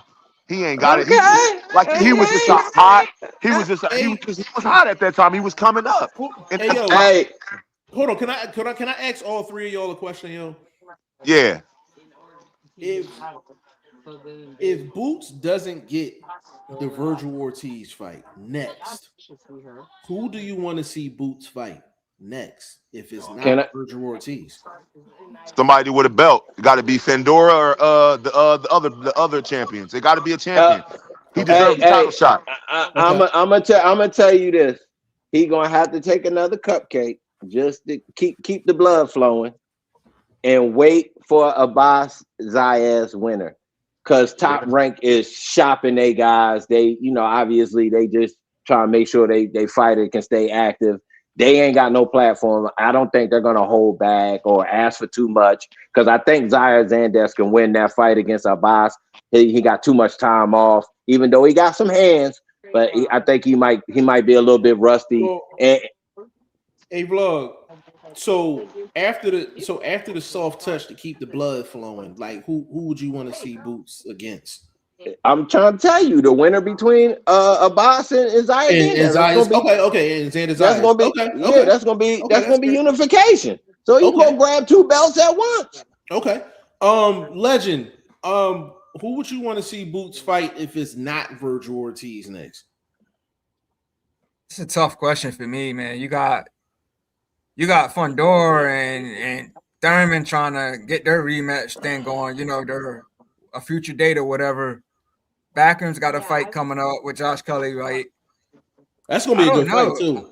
Can I speak on that? Can I speak on that real quick, real one time? I ain't gonna hold you. There will be nobody from PBC that'll fight Boots. Everybody from over there duck Boots. They're going to continue to duck Boots. What'd you say? Did you say that to me? No, I'm just saying. Yeah, I cut out. Everybody. When I think the champion. Hey, hold on. When did he get an opportunity at any of them guys from PBC when they were doing their Showtime thing and he was hitting the undercards, winning bouts? When did Thurman? When did Porter? Crawford, bro? That was Crawford, not Boots. That was Crawford. I said getting opportunities. At that time, Boots was still fighting in Philly. He was still fighting Philly. He was on the undercard coming up. He was already at 26 wins at the time. So you're telling me a Thurman, a Porter, a Spence looking for a young fighter to defend the belt against would not fight a Boots? Bro, you pushing it, bro. You're pushing it. I'm gonna tell you so why you're pushing it. All right, so who from over there fought him? Who from over there fought him? No, who from over there fought him? Who from over there fought him? Who from over there fought him? Listen. I'm gonna meet you in the middle of the street. You're not letting me get there. I'm gonna meet you in the middle of the street. They didn't give Boots the opportunity, right? He was a younger fighter, 26-0, right? And I'm following your footsteps, right? Terrence Crawford was a lot more established at that particular time. I'm not speaking. Hold up. He couldn't get the opportunities. But I'm not speaking of Terrence Crawford. I get the correlation. I'm just saying, if we looking at track record, I'm talking about this situation we speaking of now.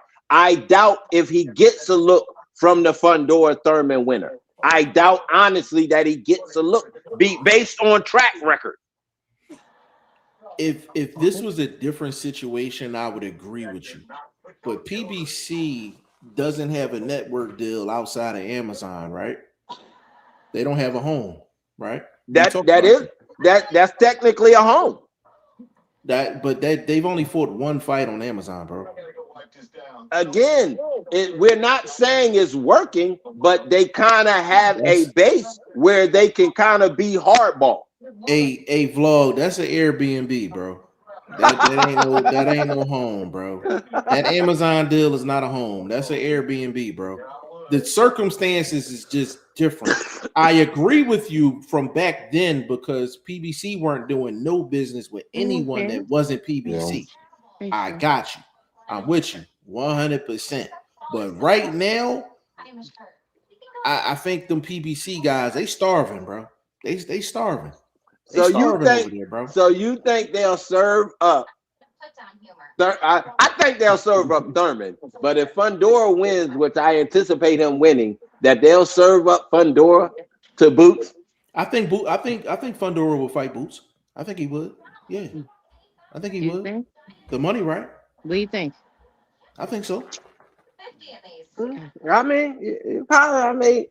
Him as a fighter, maybe. But they don't run what they do as fighters from that side. But what other choice do they have right now? They got Amazon. Oh, you gonna keep bringing up this Airbnb deal, bro? What fights have they had on Amazon, bro? They get ready to have this one on Amazon. Which one? The Thurman in them. When is that? When is it? Let me look it up, bro. Y'all get on my nerves, bro. I didn't know it was on Amazon vlog. But that's where they base it. They're not going to put it on Dazan. Is the fight on Amazon? Let me You find keep out. talking to me about this Amazon deal. Can you find out for me, please? I All would right, love to answer to that. continue the conversation. Let me look up the fight date first, bro. Hold on, let me get these comments real quick, bro. Luke West, he said he gave him an offer and Boots said no. Then later they wanted to fight and Bud said no. I'm almost done. You good? He said, I feel like 90% of the time it's just bad timing and nobody really ducked each other. To be honest with you, bro, like I would have loved to have seen, all joking aside, I would have loved to have seen the Boots fight, like Bud give Boots an opportunity. Hey, I could drink a cup of that though. I could drink a cup of that. Shout out to who said that. Shout out to whoever said that. Luke West. Yeah, like I would have loved to have seen the fight. I would have loved to Yeah, have me seen too. the fight. Yeah, Me for too. sure. Like it, but to where what Bud actually accomplished for not fighting Boots, I don't blame him because he was able to pull off history and a major bag because of it. I'm like, if you're not gonna fight a guy, let it be worth it. Let it be worth it. Well, at least Bud made it worth it. But we all agree, like we would have loved to have seen that chess match. All would have loved to seen that chess match. Luke Wesley said, beside that, I feel like Boots gets beat by Crawford. It's a toss-up fight, bro. It's a toss-up fight. For sure. He said, I'm dead ass dying over here. Yeah, man. He said, drop the wood. He said, at what point does Usyk finally get to fight who he wants? I mean, that's where I was at with it. I think he just at the top of the mountaintop. He can just pick and choose what he wants to do at this point, man. He's already beat all them guys 2 times back to back. So that's how I look at it. Heavyweight light right now, legend. It's light right now. It's light. Legend, you right. Yeah, it's light right now. Luke. Hey, yes, sir. Hey, they done moved this fight 15 times, bro. Let's say it started out October last year. Okay. They done moved it to January this year. Okay. And now it's being moved again. And they have no targeted date as of yet. So basically it's no target date, and we don't know where they fight. Yup. Okay. All right. But no, hold up. It's gonna be on Prime because they got it. The original program flyer is on Prime. PBC on Prime Video. So it's gonna be on Prime. But who asked for that fight? when you have your own stable and you have your own streaming network, you can put together garbage ass fights like this. I can't with you, bro. I can't with you, bro. That's another Canelo Berlanga. That's exactly what that is. Man, Thurman can swing a hook, man, and probably reach his chest. Like that height difference is crazy. Thurman don't got no power, bro. Like, none. How you gonna affect that dude and you can't, you know what I mean, make him take a step back? No, bro, I mean his body work. Bro, this is Keith one-time Thurman we talking about. One time is the key point. One time. You're gonna be knocking out one time. hey, I've only seen you do good work one time. That's it. He's been a champion one time, right?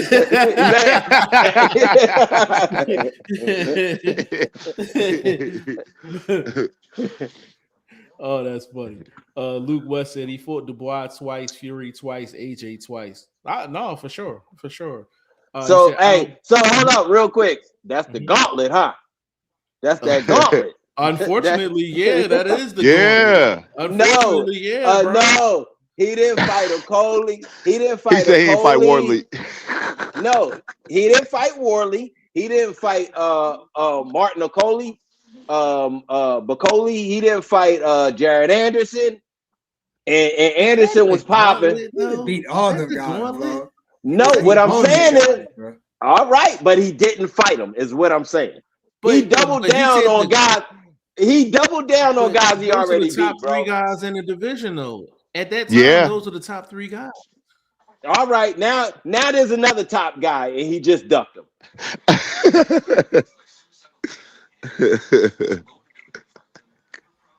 Alexander Duck one time Usyk. We gonna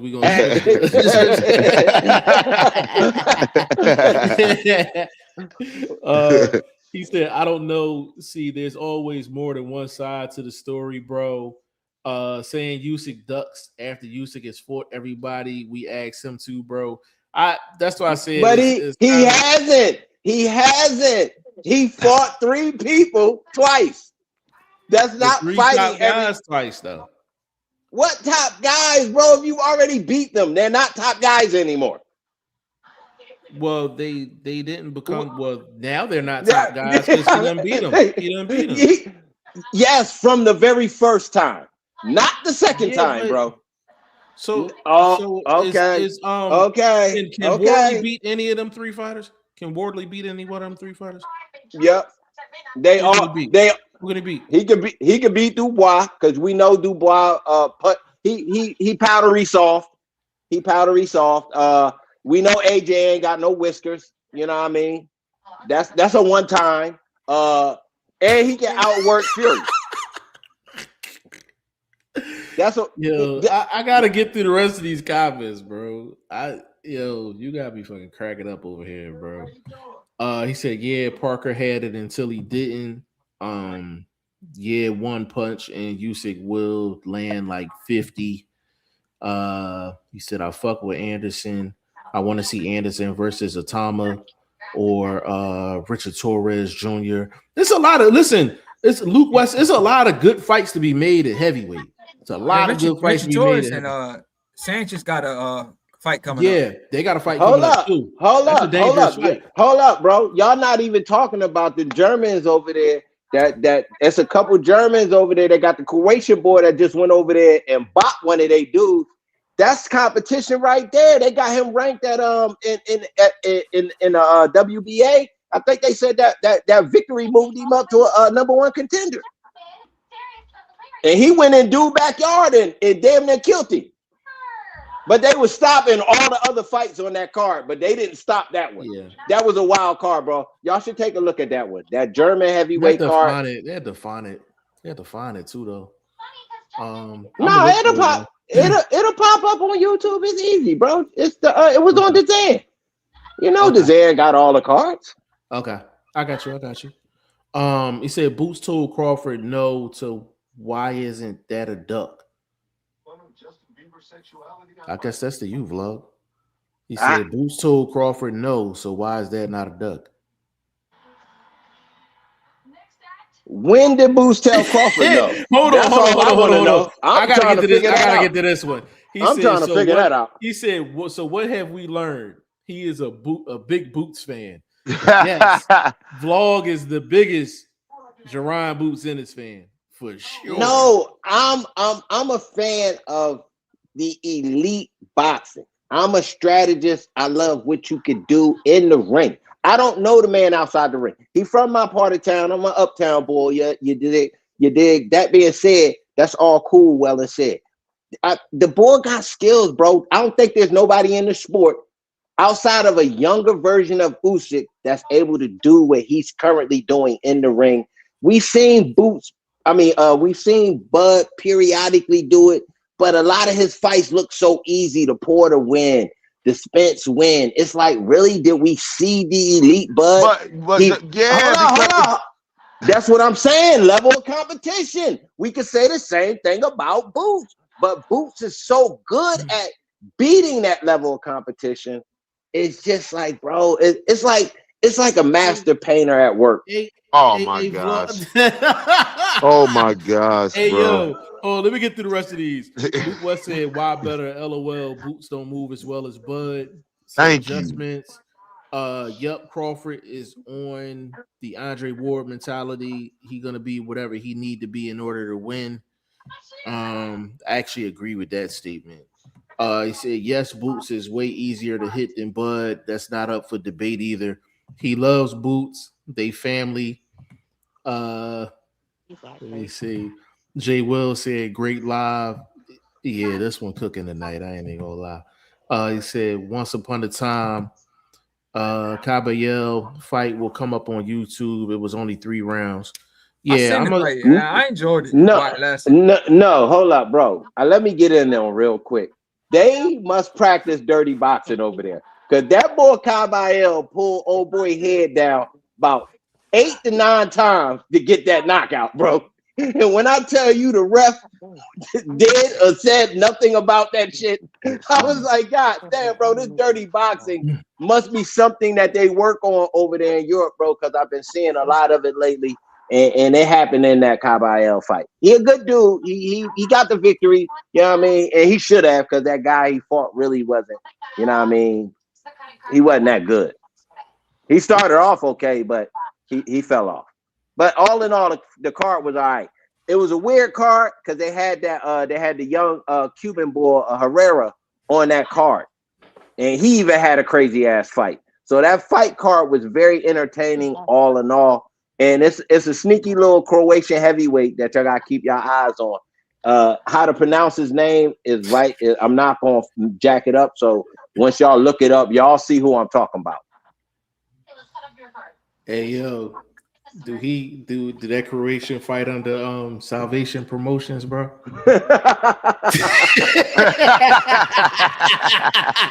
Yo, I'm gonna make a sign for Salvation Promotions and shit. Yeah.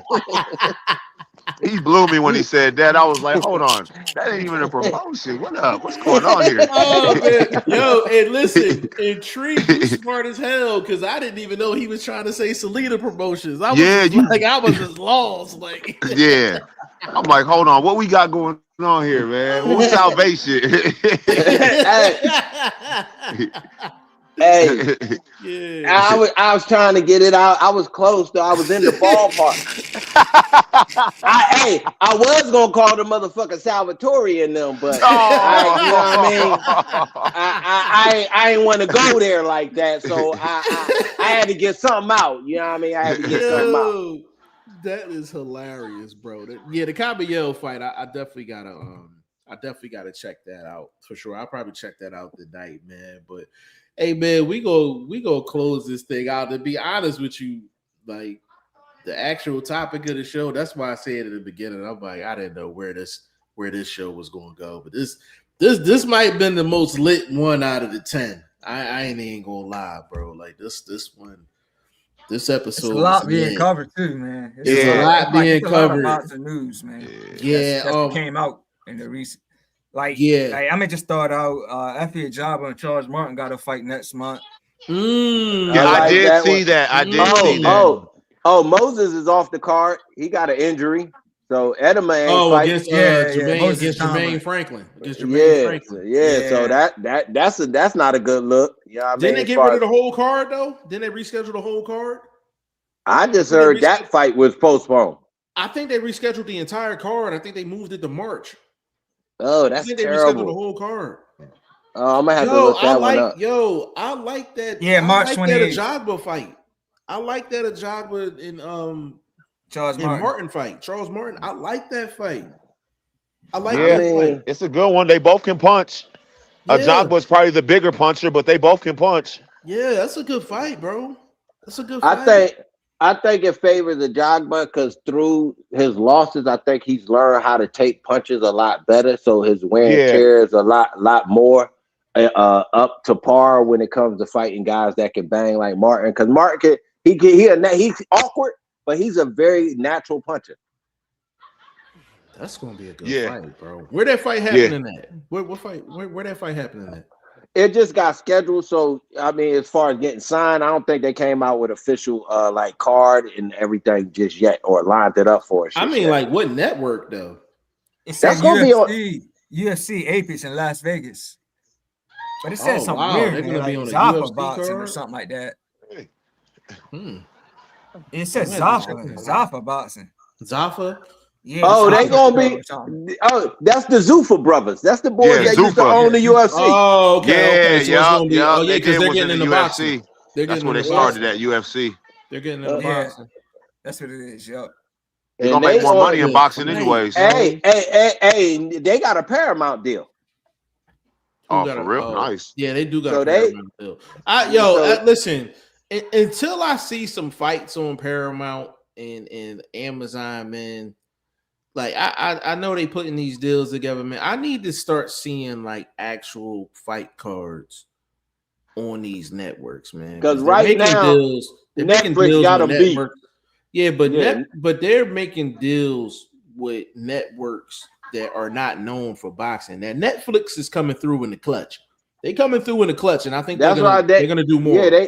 they getting beat right now. They gonna have to start putting these cards out. This postponement 3 different times of this Fundor card. That's not a good look. I don't want to see that fight. Is that a title fight? Yeah, that's what's Fundor title. Yeah, the WBC, ain't it? Yeah, that's old boy just an interim. Fucking Virgil just Virgil's just an interim. But see, this is why I got a problem with the Oscar talk. Like this is why. Yeah, your man just babysitting. You know what I'm saying? Yeah, I'm like, yo, like Keith Thurman, so he got a title fight off of his last fight. Yeah. That's nasty work, bro. Bro, but nasty work. But Ryan Garcia got a title fight off his last fight. That's nasty work. And coming off a suspension. It's all nasty work going on out here in these streets right now. Ryan is so cheeks, bro. Barrios actually got a chance in this fight. Hey, why was I gonna say the same? Why is it because he off the space juice? Yeah, Mario. Yeah, he off the space juice, man. Mario Barrios, bro.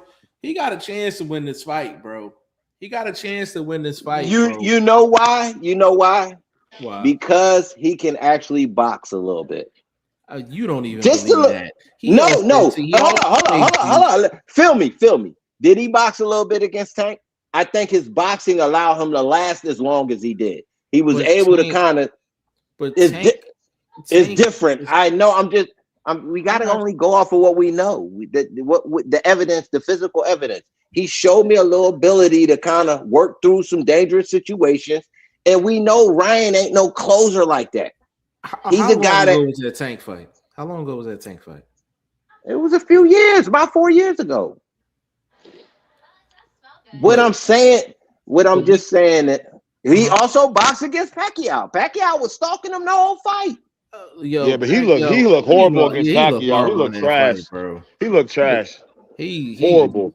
He was cheeks in that fight. Doo-doo water. He was doo-doo water in that fight. It should when it come down to him, like when it come down to Barrios, like his logo should just be like a BBL and shit.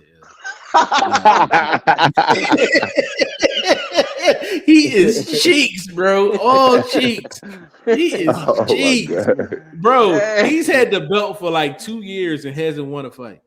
That is crazy, bro. When he won that fight, when he won that belt, he won that belt in what, 24?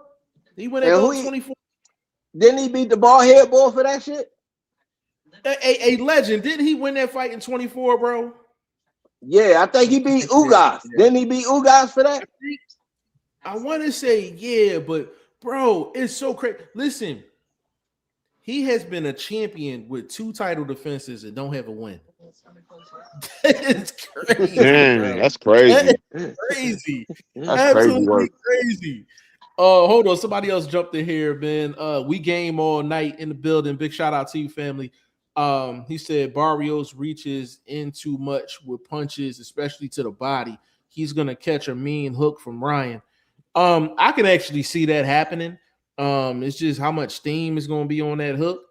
Well, speed is power. Speed is power. So I mean, Ryan's still gonna have some type of power because he's so fast. Yeah.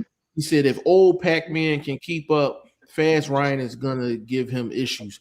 I agree with that too. I agree with that. But Barrios still got a shot. Viva la Barrios! Viva la Barrios! How you say BBL in Spanish? I'll look that up. How you say BBL in Spanish? Gotta ask Chris G that. Huh? Gotta ask Chris G. Yeah, I gotta ask Chris G that. Big shout out to Chris G, man. Like that is disrespectful. Mario, Hey, he's saying Mario, that while BBL he's saying he Barrios. got a Mario, chance. BBL, Barrios.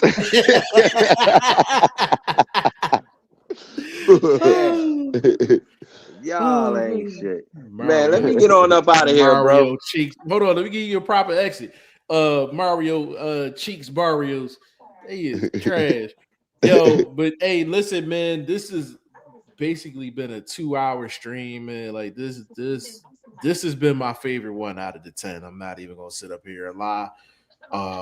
Episode 10 of Throw the Hook podcast. Tree, man, appreciate you stopping through, brother. Appreciate Yes, sir. you You stopping know it. through. You know what You I'm know it. saying? Legend, give them your social media and all that good stuff. What you got cooking?